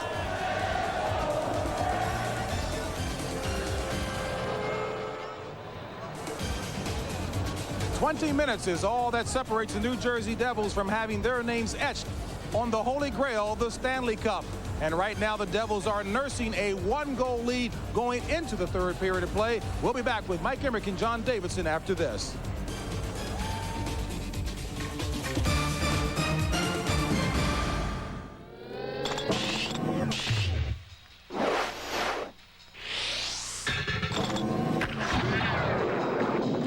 Teams are back on. Courage and concentration is what it takes to play hockey. And it takes courage and concentration to be a commissioner in the midst of that mob across the way conducting an interview. Yeah, you can understand the Devils fans and their feelings about this team possibly moving to Nashville, but they're misinformed, Mike. The ownership, led by John McMullen, who owns this team, along with the state of New Jersey, who's the governor, Christine Whitman, and the Port Authority who run this building, they're the ones that have to make the agreement work. Nothing to do with the commissioner forcing a move. He's not. He's just trying to do the right thing. These are the people that have to get together and make a strong decision one way or the other. I felt that the commissioner showed some bravery just being there. Before the start of the third period, Joe Micheletti downstairs. He had earlier talked with Ken Danico. Ken Danico, we've played 2 periods now. You go into the third period, a 1-goal lead. What can we expect from your team in the third? Well, we got to continue to play like we did the second half of the second period. We got the puck in, we forechecked real well, and had numerous opportunities. Unfortunately, not too many went in, but we're up 1, and we're going to continue to work hard for the third. You've been here for 13 years with New Jersey. It's been a long time. What are you thinking right now with 1 period to go? Well, I'm just worried about that next shift. Jacques Lemaire has preached focus, and you win the battles against the guy you're playing against. That's all I'm concentrating on right now. Thanks for your time. All right, thanks. Appreciate it. Our Bud Ice game summary. Broughton with 2 goals. Power play for New Jersey is 0 for 2, but it's underway once the period gets underway. The shots are 16-15 New Jersey. A lead after 2 in the playoffs. Pretty impressive for New Jersey. They've won 10 of 11. Power play begins with 1 minute and 8 seconds showing on the clock at the start of this third. Niedermeyer and Driver will be the point man. Broughton working up front with Randy McKay and John McLean. Kozlov as well as Fedorov, the forwards for Detroit's penalty kill. In back, Rouse along with Coffey. Ahead comes Broughton, gets to McLean. Wedged off. McLean check, puck back to Niedermeyer. To Driver for a shot. It's turned aside by Vernon. Played now by Fedorov and lobbed all the way back down. Not only turned aside by Mike Vernon, but he put the rebound into the corner. That's the goaltender's job. Turn the rebound, the puck right into the corner. Half a minute left on the power play. Niedermeyer could not go coast to coast this time. A pass in front is rustled loose by Airy, but kept by Stevens. Fires, and that blocked away by Bob Airy. Stevens again as the Devils come back over the line so that it can be an onside rush. A minute played in the third and 10 seconds left now on the power play. The Devils make another change in lines. Sergei Brylin brings it on. Brylin for New Jersey, trying to find an opening, pops it to the corner. Ramsey crosses with Guerin. Penalty time up. Ralston tried to center. Down to the ice he goes. Pulled it in with the glove, and play is stopped. Red Wings asking right away why there is no penalty call on that. But both teams are going to ask Bill McCreary about non-calls the rest of the night because this is a 1-goal game. What an important period this is for Scott Stevens, trying to win the Stanley Cup for the first time. Last season, his team was knocked out in a double overtime game against the New York Rangers, 7th game of the best-of-7 series. He, to this day, has never watched the tape of that game. Refuses to. It's a bad memory. And ever since this team lost that game, they've been on a mission. Now, maybe, with 18:40 to go and his team ahead by 1, he may be able to watch a lot of tape if his team wins the Cup. Indeed. And yet, after that disheartening loss to the Rangers, they didn't change a thing about what they do or how they went about it. They didn't even change the track. Guerin bumped off. Ralston turning with it. Cicerelli on him. And they hardly made changes in players. The big addition of Neil Broughton, and he has 2 goals in this game, was the key change that this team made on the season. Tisson puts it around behind. Turning with it is Chris Draper. Draper just lobs it back. Scott Stevens hands it over to Chambers. Both teams making a change again. Stevens lays it ahead. Follow-up comes from Lemieux. Shakes one in. Richer after it. Richer carried off by Fetisov. Bob Rouse there. Flops it back down again. No icing on this, says Ray Scapanello, the linesman wearing number 29. Puck shot out of play at the timekeeper's table. The puck was rolling down to the Devils' zone, and Kenny Danico tried to time it where he would touch the puck just after the puck went over the goal line. Instead, Ray Scapanello, the fine linesman, was right there on the play, waved it off. So Danico's timing was just off by a hair. He ended up taking the puck and firing it off the glass into the stands. Now Danico will chase the puck back. He can get there a little quicker if he needs to. So finally the referee said no icing. Now he's going to take a hit, put the puck into the stands, and all of a sudden, from what he thought may have been icing in a face-off in the Detroit zone, it becomes a face-off in his own zone. And Detroit has a chance, if they win the draw, to get some offense. We mentioned earlier that there are 3 guys who have played together on this team for a dozen years. That's the longest any threesome has been together on one team that's currently in operation in the NHL. McLean and Driver and Danico. They have been through some very lean years. The fortunes of this franchise seemed to change in 1988 when they got to the 7th game of the 3rd round before losing to Boston. Kozlov with a pass ahead. McCarty had it taken by Coffey. Back for Darren McCarty, checked off. And it's Danico hurrying it for Richer, but instead it's Fedorov. Round behind and Tommy Albaline to play. Albaline laid it just by Richer, and Downer Hita had a clean-cut breakaway. He cut in behind where Paul Coffey had been. Coffey's freelancing. He's acting like a rover a little bit. He was deep in the zone. Fedorov had covered up, and then he moved in. That left it open, and it nearly worked for the breakaway. The crash line is out for New Jersey. Fedorov's down. Now he's up. He was banged by McKay, and he's hurting as he gets to the bench. Big collision just in the neutral zone, Mike, and Fedorov's hurting. Play stopped here. Fedorov was hunched over as he coasted to the bench. Tough when you run into a wall. Randy McKay is the wall, and here's Fedorov. He sees him, and boom. Fedorov's had trouble with a bad shoulder. He went down, but he got up. He said, oh, I got to get to the bench, and he does. He may have been winded on the play, even though he has the bad shoulder. He did a lot of squats during the television timeout on the bench itself, and we'll see if he gets back for his next shift. Big shot by Ramsey, and that one was wide. Lidstrom back to get it. Detroit trailing in the series 3-0. In the game 3-2. Shots are 17-15 New Jersey overall. Low shot totals, but that's typical of a Devils game. Fed across now for Breland. Wedged off nicely by Ramsey. Yzerman for that one, banged it back off. Couldn't get it to Martin Lapointe. Trickled through, but the follow-up comes from Lidstrom. Then on to Krushelnyski.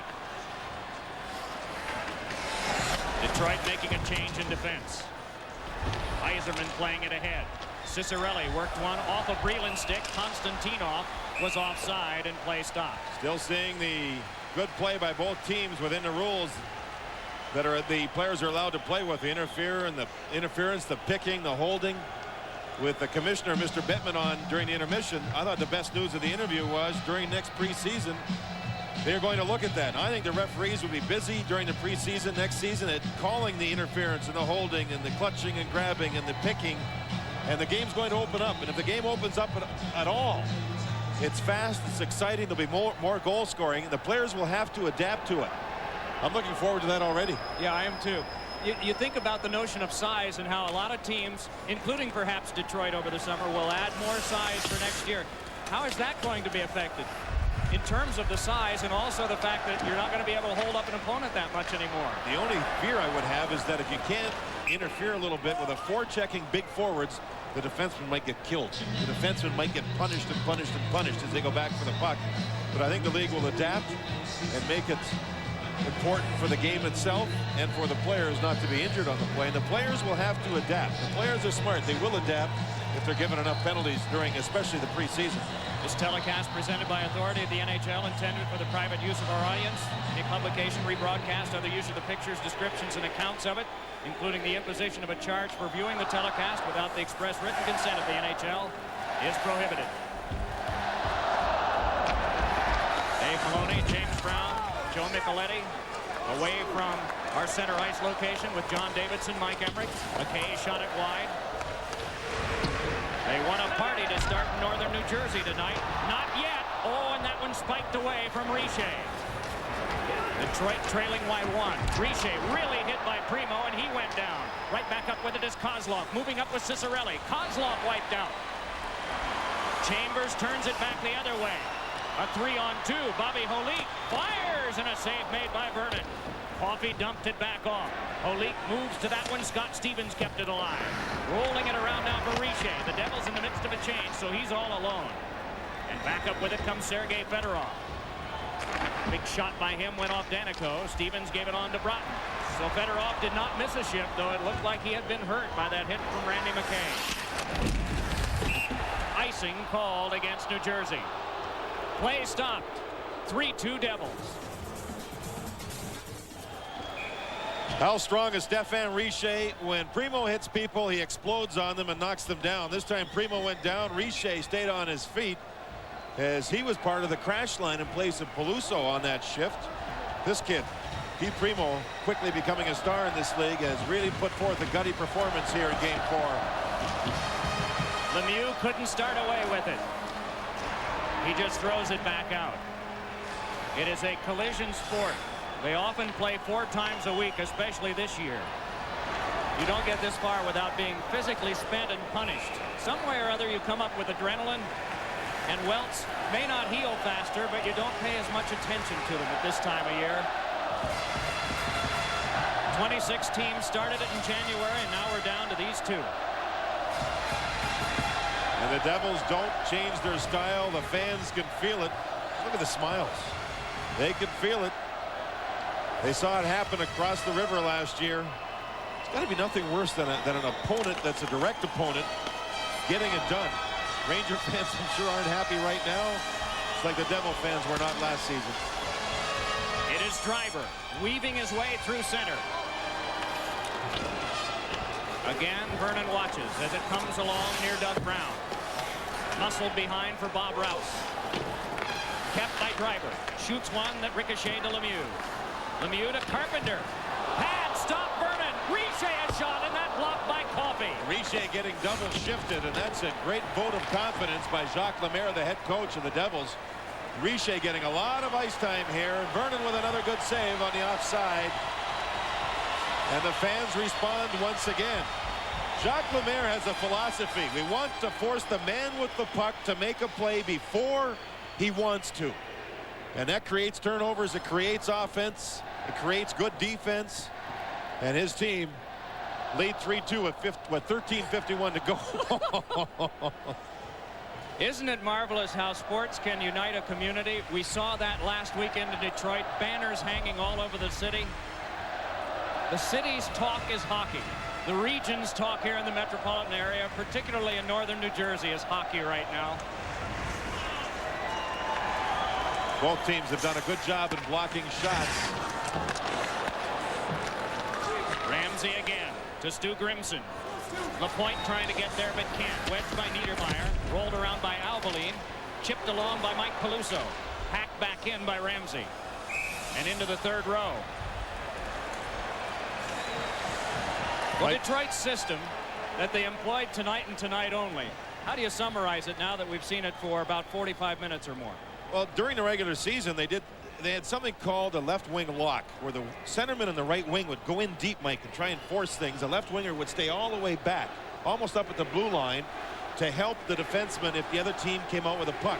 That hasn't worked against the Devils. They haven't been able to forecheck against the Devils. They haven't been able to get through and cause turnovers. So they've decided to try and wait a little bit, be more patient. And so far, knowing it's a one-goal game, it's worked for them. They're in the game. Now time becomes their enemy more than anything else. You may have heard a chant. It was "We want the cup," but coming in as Lapointe lost control, centered one that went off of Brodeur. Now Coffey a shot. Oh, and Brodeur got a piece of that one. Turnaround play, and it's blocked aside by Bobby Holy. Right, Peluso went off, and the lane opened up over there, and all of a sudden it was a partial breakaway. That didn't work. Then Coffey had the chance, and Brodeur was there with a big one, a big save. Grimson holding back McKay. Now Niedermeyer can rip it back in. Right on goal, and McKay seemed to be hurt, is headed to the bench now on a change. Maybe it was just his line coming off, but he was slow to get up and start to the bench after he'd been held down by Grimson. Angled back in. Big scoreboard clock above center ice, winking in time with the one you see in the upper left. Skipped along now for Ralston. Brian Ralston walking it ahead, and a drive. It's saved by Vernon. Rebound. Spiked wide. Breland came charging to the slot. Now it's Ralston again. Breland all alone in front. Score!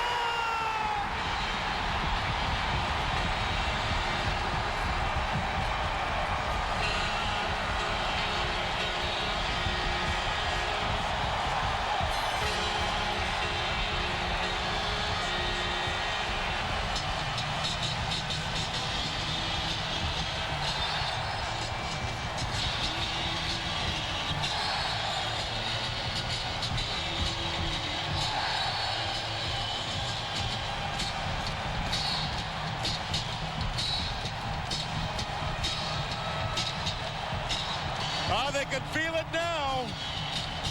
A 2-goal lead with 12:14 to go. This shot is stopped.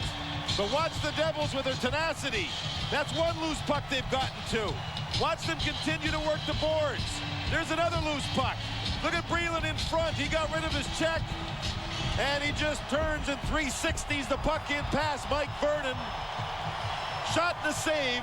And the Red Wings never recover. Loose pucks.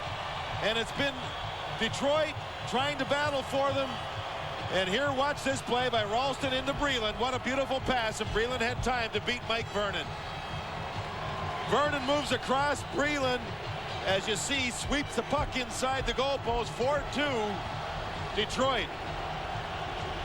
And you can sense everywhere, they're starting to feel it. Larry Robinson with a 2-goal lead. And this team is so good with a lead. They're saying Detroit has not registered a shot this period. They maybe think that Coffey missed the net on Brodeur. That great opportunity less than a minute before the Devils scored their 4th goal.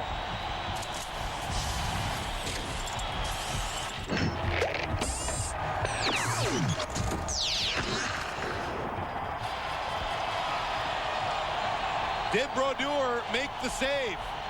Coffey was in front. Here's the pass. It Karam's out front. He may have missed the net, caught the outside of the goalpost. If that's true, Detroit has yet to register a shot in the period. There's 12:14 to go. New Jersey has the 2-goal lead, and did they work for it? A young man who played last year in Russia, last fall in Albany, New York, with another team that won a championship eventually, the farm team of New Jersey, the Albany River Rats. And now his first career playoff goal. Breland from Ralston and Bill Guerin at 7:46. Not often in any sport do you see the major league team win a championship and the Devils are close, and their farm club win the minor league championship. They did that in the American Hockey League under the tutelage and coaching of Robbie Fatorik, a former NHL player.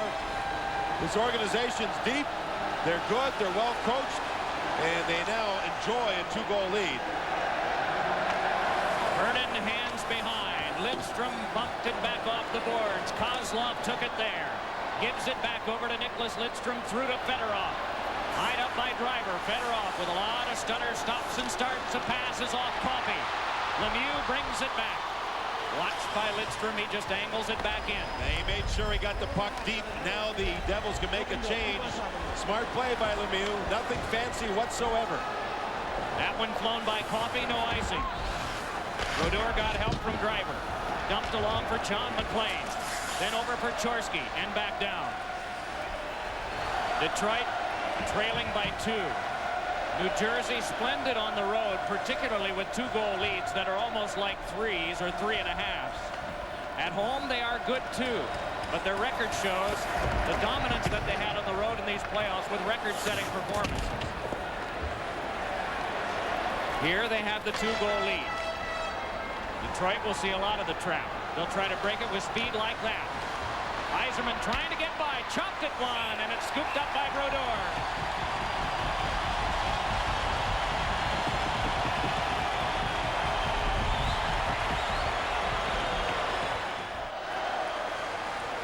That's in games 4-0. That's what they'd like to see. Right now, it's headed that way, but it's 4-2 on the scoreboard. The Devils ahead. Yeah, it's been magical for them, that 4 spot.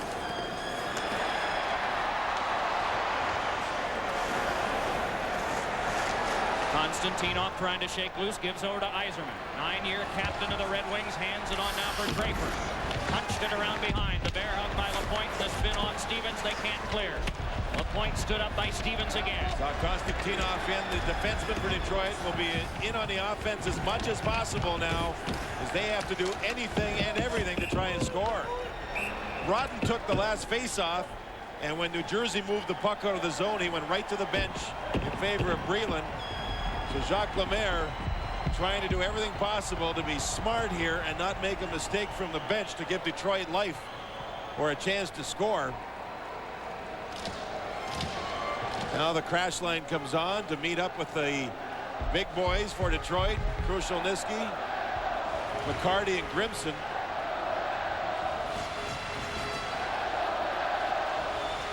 Boy, you can see the fatigue, can't you? More adrenaline has to be drawn on as we head down the stretch of this one. Larry Robinson really working over on the bench. Scott Stevens massaging his back, talking to him. Stevens has to be exhausted. He's played against all the best players throughout the playoffs and has been simply outstanding. And Larry Robinson, the coach of the defenseman, is just working and keeping him pumped. Thrown back in by Bobby Holik. Set up by Vernon. Taken by Coffey. Bumped by Richer. Out in front. Backhander by Holik was blocked by Vernon. He's still down. Around behind, it's Richer again. That's why Richer's getting double shifted here a number of times in the third period. Bobby Holik once more. But this time Mike Krushelnyski is up with it and starts it up for Detroit. Able to lay it off. Wants to get his own pass. Spun around. And then a freight train hit from behind by Grimson, and there'll be a penalty coming up. It'll be on Detroit. 9:36 to go in the third. The Devils will have a man advantage and 2 goals on the board. Cicerelli tied up with Albalane. He missed with a wild slash, and then Grimson came in and just took a shot to the back of the head. You see knocking the helmet off. That's a silly penalty in this stage of the game with 9:36 to go. It just was absolutely unnecessary. Even if the Detroit Red Wings killed off this penalty to Grimson, it knocks 2 minutes off the clock. 9:36 to go, and Scotty Bowman's team is down by 2. Driver over to Niedermeyer. Bruce Driver again, and Niedermeyer once more. John pointed out the difficulty of that penalty because it takes 2 minutes off the time that Detroit desperately needs. Here's Bill Guerin moving along with it. Guerin shook it back in deep. Chopped at by Coffey, kicked at by Breland. McLean points it to the back. Driver loads the gun. Fires, deflected, and went wide. Rebound, shoveled into Vernon by John McLean. Amazing how the backboards here act like a trampoline and just ricochet the puck right back in front. This morning, the Devils worked on their power play, and they did a lot of drills where they missed the net on purpose to get the puck out from behind the net in front to somebody open. There's McLean, does a good job getting the puck out high. This shot is deflected wide. McLean's just standing there waiting, and he had a stick on the ice. Vernon had to go down quickly. He cannot go out towards the man who's shooting the puck now, because look how quick the puck comes back off the backboards. So Vernon had to recover by getting himself down and stop the puck that was bouncing on McLean. The puck has jumped around a lot in this game. They have other events here, not only hockey. The Power Rangers, I think, were here yesterday. Detroit, 1 shot. And we're past the midpoint of the third period.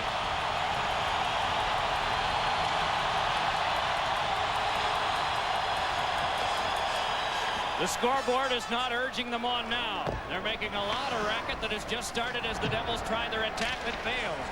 Kept alive now by Niedermeyer. Floated by Richer. Mike Ramsey there for Detroit's defense. Richer moving to it. Broughton crunched by Konstantinov. Played again by Broughton. Neil Broughton in some traffic. Flipped it into Konstantinov, and he cleared it out of play at the Detroit bench. So again, play stopped. 59 seconds still for Detroit to kill. Detroit has one shorthanded goal in the game, but you can sense here that New Jersey has the 2-goal lead, looking for what's inside that trunk.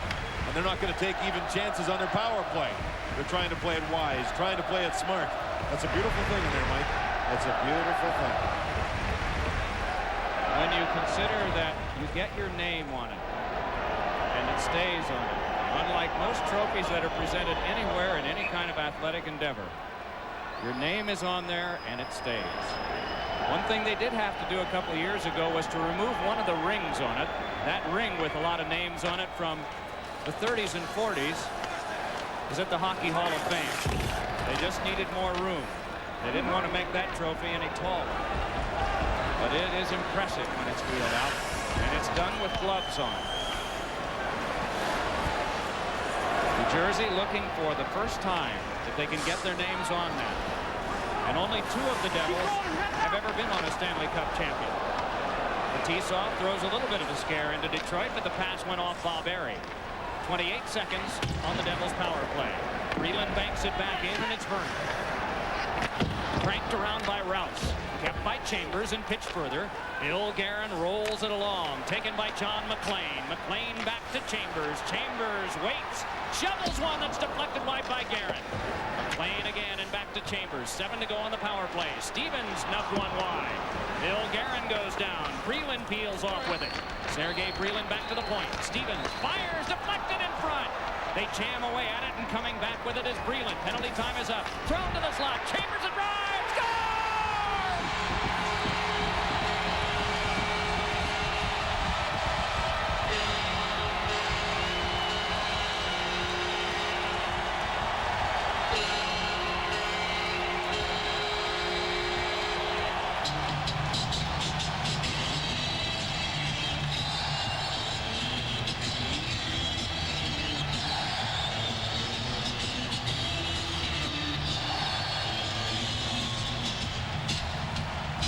It's a carbon copy. Second goal in the game by Chambers, both after a Devils power play had just expired. Chambers with a big shot. I mean, a rocket. Everybody for Detroit on one side of the ice. Chambers is wide open. And he has one terrific, heavy, hard shot. Vernon beaten high to the catching glove side. Exactly where Chambers beat him before. It's a 3-goal lead. 5 by the Devils, 2 by Detroit. And the cup's going to be theirs. There's 7:28 to go. Detroit's only had one shot in the period. There's nothing there to say that Detroit will come back in this one. Sean Chambers has family back in Detroit, and he has family in Florida. He was traded here by Tampa Bay just around the time that a young son was born. Because of the press of the schedule, he has only had the opportunity to see his newest about 3 times. He's going to have quite a present to take down to him next time he sees him in Florida after this season's over.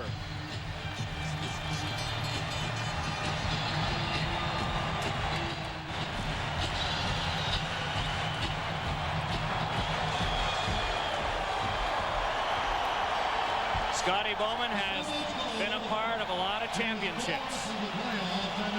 Chin extended, still gamely coaching his team here with 7:28 to go. His team trailing one of his former players' teams by 3. Scotty coaching without a contract. I hope he'll be back. I hope he's back. If not with Detroit somewhere, he's an asset to the National Hockey League. Mike, in the first period, Detroit was great. They outshot the Devils early, 7-1. Since that point, the Devils have outshot Detroit 23-9. They've been just great defensively. They've gotten better as the game has moved along, and they now lead by 3. Chance taking time to the second power for Detroit now. They have 7 minutes left in which to get 3. Darren McCarty. The official scoring of the goal, puck played by a high stick. Chambers from Breland and Guerin at 12:32. The cup is ready. The champagne's chilled.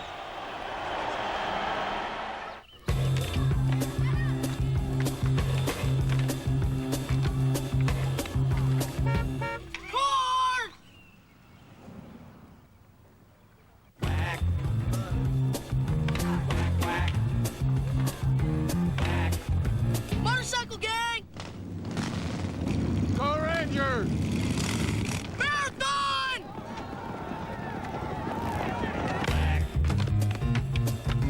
Whack, whack. Hooray!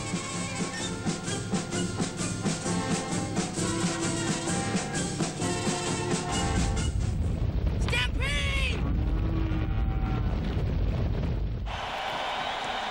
Tonight's game produced by Richard Zions, directed by Sandy Grossman, studio produced by Scott Ackerson, directed by Artie Kepner, executive producers of Fox Sports Ed Gorin and David Hill, our associate director all season Rich Russo, broadcast associate for the season Eric Shanks, and our technical crew wonderfully managed by Bob Muller. Here is Chorsky with a shot that is stopped off. Rebound, and Vernon had some help, and then it comes out in front. Holik to the back. Albalina shot. That knocked down. Turnaround by Chorsky is blocked.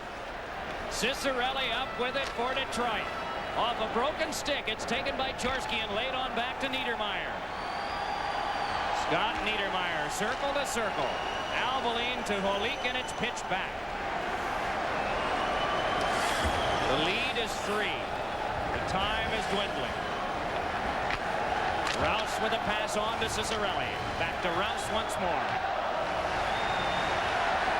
Remarkable through all of this is that there have been such heavy rumors of the departure of this team over the last 2 months. You talk about having focus. Jacques Lemaire and Larry Robinson and all of these athletes. Their commitment and their performance has not wavered at all, despite daily newspaper and broadcast reports about what's going to happen in their future and the future of their family. The most business-like team in the National Hockey League. Add skill level to it. Great talent, well-coached team. It's a wonderful story at how well this hockey club has played throughout the playoffs. And you're absolutely right, Mike. Away from all the thought of moving, they've kept focused. Breland across. Bill Guerin fires a scorcher wide. Get the shot! Jacques Lemaire and Larry Robinson were a part of the Canadiens team in the mid-70s. Down to the ice went Scott Stevens, and up with it is McCarty for a shot that's blocked down. And here's Bill Guerin trying to get by Coffey. Locks him up and up. Enough for help to come from Steve Yzerman, who can bring it back for Detroit. That was the last time that a team won the Stanley Cup Championship and the American League Championship, same organization. Until this year, if the Devils go on to win it. Albany claimed their title a month ago. It is Coffey. Hands it back on for Bob Airy. Across to Ciccarelli. And cranked right back in. Driver once more. Batiste off with 4:20 now to go. Yzerman the steal. Yzerman in front. Left it behind. Couldn't get a shot away. Krushelnyski peels off to the corner. Around behind for Dino Ciccarelli. Krushelnyski couldn't control. Gets it back again, though. The battle's still on. New Jersey's playing the trap in front of their own goal now. Detroit's getting the puck, but they can't get it through. 5 bodies plus the goaltender.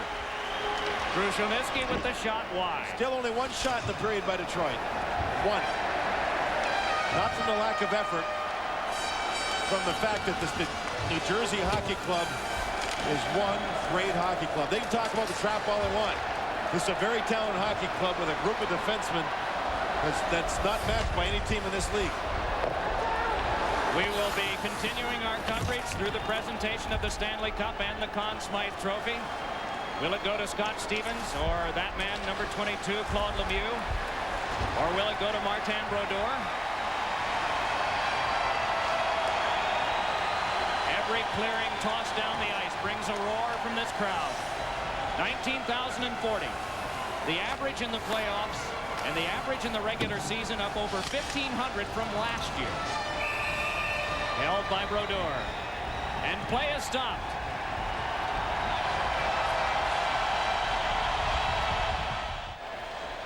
You see the score, you see the time left, and you see a man by the name of Mike Peluso.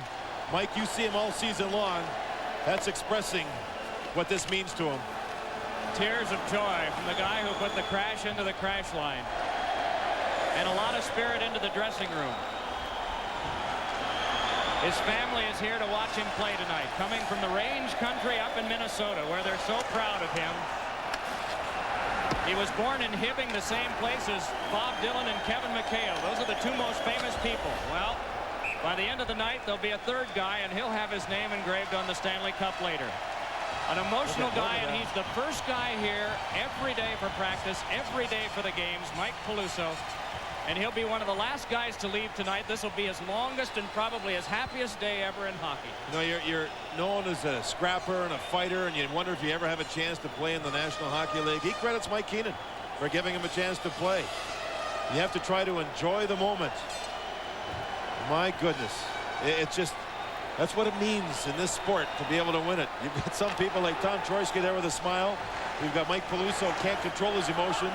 And you've got Jacques Lemaire with 225. He's still coaching. Konstantinov. On to Bob Airy and back in. The chant is the same one that began in the parking lot at about 1:30 this afternoon. Let's go Devils.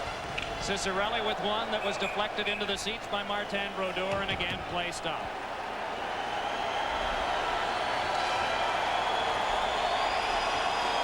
This year we've heard so much about lockouts and collective bargaining and hyperbaric chambers and left wing locks and neutral zone traps and boiled flying octopus. There was a great deal of uncertainty about this season, but then it came strong. From mid-January on, wonderful attendances in a number of towns, and I think the reason for that is the character of these guys. The heritage of this sport is rural Canada. The locker room, despite the adding of Europeans and Americans, is still rural Canada. It's look you in the eye, answer the question if you can. Down to earth guys that people love. The sport unites everyone, though. It really does. Broughton, our player of the game, he's made a commitment since he was delivered to the Devils. He's been staying in a hotel ever since he got here. That's months ago. His family was in Dallas at the time. They've had to sacrifice, and so has he. But it's worth it when you're in this position. He's never won the Stanley Cup. 24 guys have played for the Devils, and 22 have never tasted this. Mike, every player that dresses for the Devils in each game, they all play a major role. Some teams dress 4 lines of 6 defensemen, but the ice time is very different. Some people play a lot, others don't. Everybody plays for the Devils. Everybody's part of this team, and it's a lesson that can be spread around the National Hockey League. Coffey with a shot that is blocked down by Bobby Holik in a 3-on-2 break. Holik moving in. Nearly got a shot away, and then McKay fired one wide. Peluso's lines on the ice. I wonder if he can't play because of his emotion level right now. It would not be surprising. No. Congratulations to the New Jersey Devils and their fans and their great staff. This is very well deserved. In the Devils locker room, a newspaper quote had the following passage underlined. We have the heart of a champion. You cannot measure it. You can only feel it. A quote by Akeem Olajuwon of the NBA champion Houston Rockets. Well, they're going to have a few quotes in the papers tomorrow. And let's not forget about Detroit, their Red Wings, their coaching staff, and their great hockey city. They battled to get here for the first time in a long time, but they were beaten by a much better hockey club. Much better hockey club. The championship to New Jersey. The Devils win the Stanley Cup.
The celebration goes on, and some guys who made the winged wheel proud in Detroit this year are in the line to shake hands with the Devils.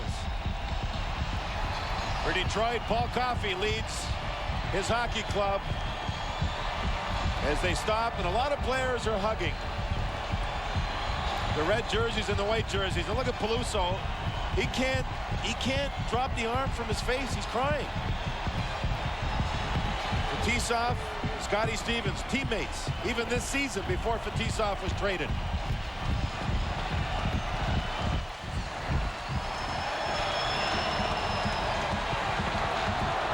Scotty Niedermayer will head back to Cranbrook, British Columbia, one of the most beautiful places on earth in the mountains, and just sit back and think about what he did. Something like this comes back to you so often in your lifetime as you see Mike Peluso still brushing away the tears. This time passes so quickly, but yet it seems so long when you recount it years later. Detroit's coaching staff, they too in line to shake hands. Look at that.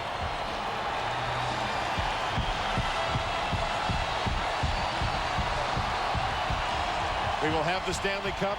John McClain. He's been the good, the bad, the ugly. The good is so wonderful. John McClain and Fetisov. There's Lou Lamoriello and Jacques Lemaire.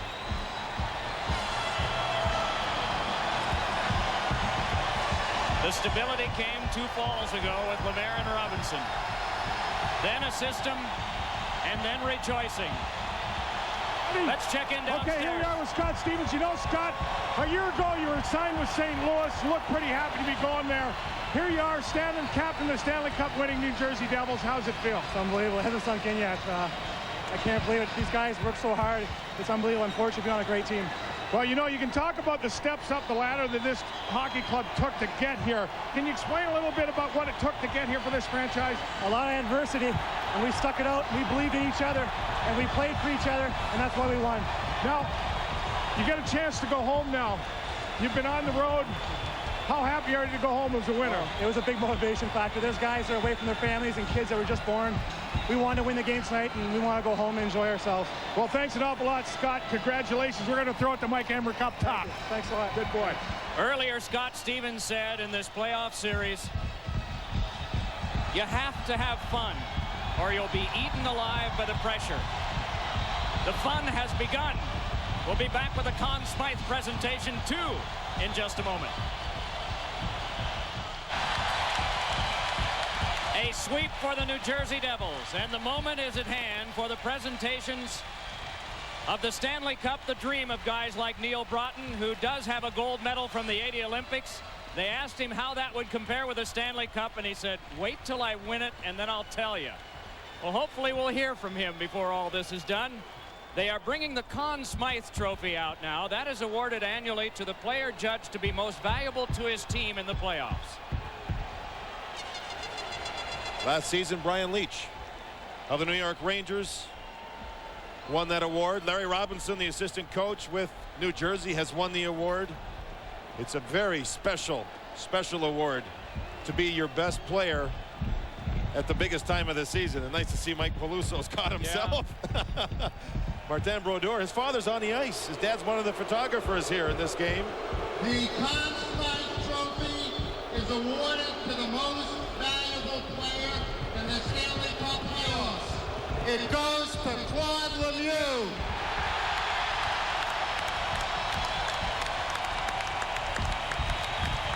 Claude Lemieux started the playoffs against the Boston Bruins and knew his assignment was going to be going against the great player, Cam Neely. He said he had nightmares before the series started, just thinking about it. Now look at this, and is he appreciated by his teammates? Claude Lemieux, one of the great characters of the game, one of the hated figures by opposition fans because he's pesky, and he has been a prolific scorer in these playoffs, and he gets the trophy now from the league commissioner, Gary Bettman, and shares it with the fans. Maybe next year, coaches on other teams will have to worry about Lemieux instead of having Lemieux worry about the other players. He is a terrific big-time performer and has been all throughout his NHL career. Look at the tears and what it means to him. Oh, my goodness. He has a brother back in Quebec. His brother has been limited since birth. He has dedicated a number of things in his life to his brother, who's very near him in age, and I'm sure this is one of them. Has another brother who played in the NHL for some time, too. And now, ladies and gentlemen, the Stanley Cup.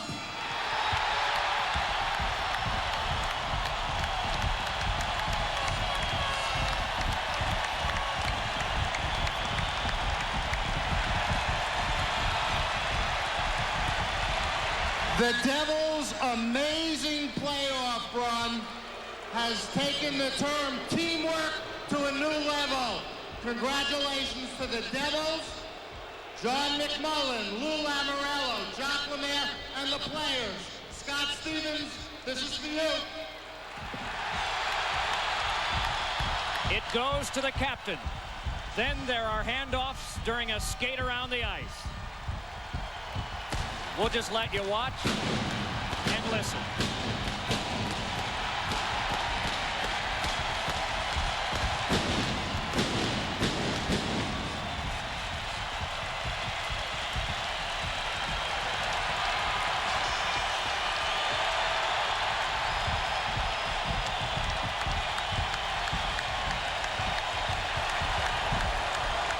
John McLean, Bruce Driver, and Ken Danico, the three senior guys on the franchise who have been with an awful lot of the frustrating early years of this team, now are the first beyond the captain to get to raise it high.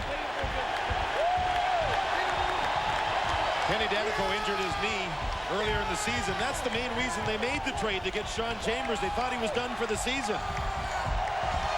Danico defied the odds, made it back, and was significant in helping his team become the champions they are.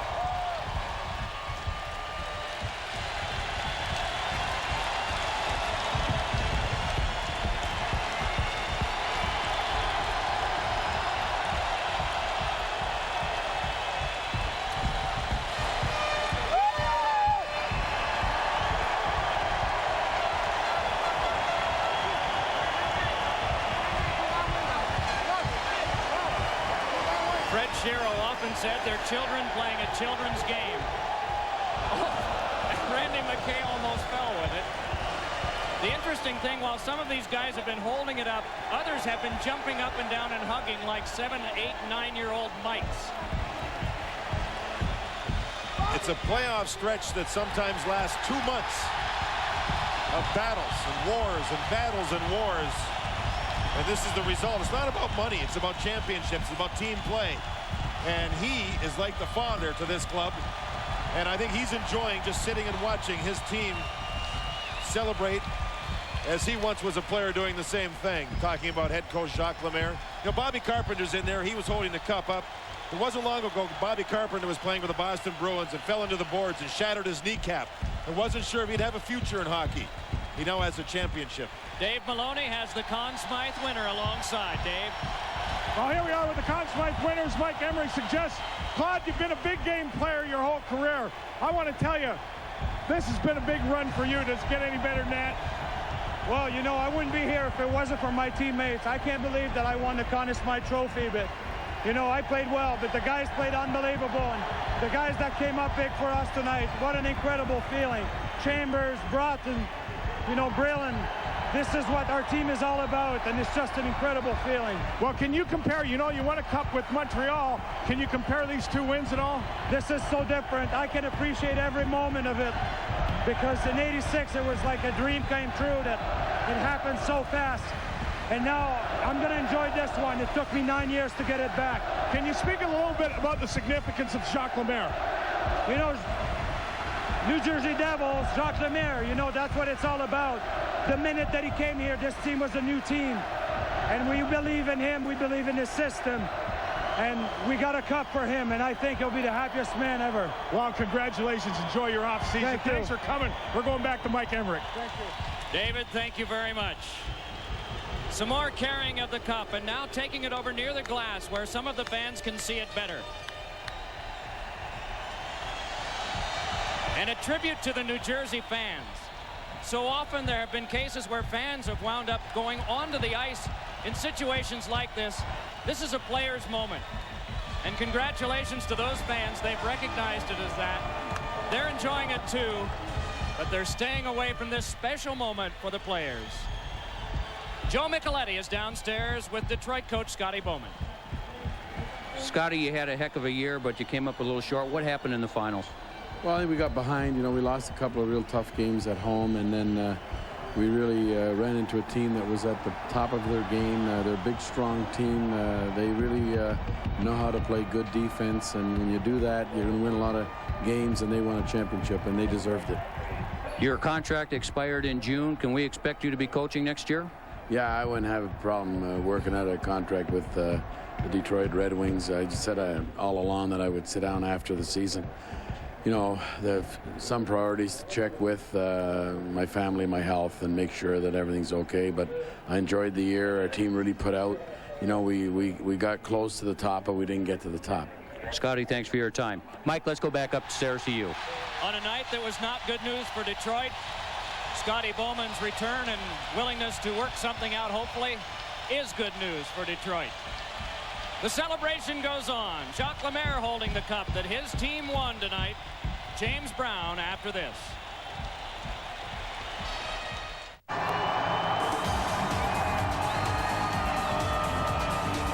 So the Stanley Cup has been awarded for the 125th time since 1893. And the name etched on 1995's version, the New Jersey Devils. And folks, for the 17th time, there has been a sweep in the NHL Finals since 1939 when the format was shifted to a 7-game format. And folks, I tell you, it has been an outstanding run for the New Jersey Devils, and we certainly congratulate them.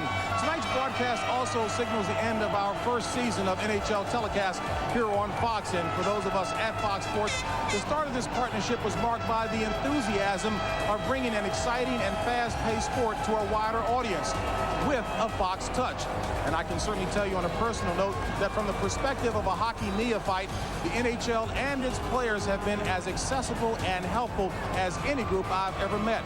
And if the continued growth of this sport is reflected in other areas, folks, the future will be bright. We'd also like to thank the Canadian Broadcasting Company for invaluable assistance provided to us here at Fox throughout the year. So for Joe Micheletti, John Davison, Mike Emmerich, my partner Dave Maloney, and all of us here at Fox Sports, folks, we will see you next season on the ice. And don't forget that the next time we'll come your way, it'll be on August the 12th when the NFL on Fox returns, Dallas and Buffalo from Toronto. I'm James Brown. Good night from New Jersey.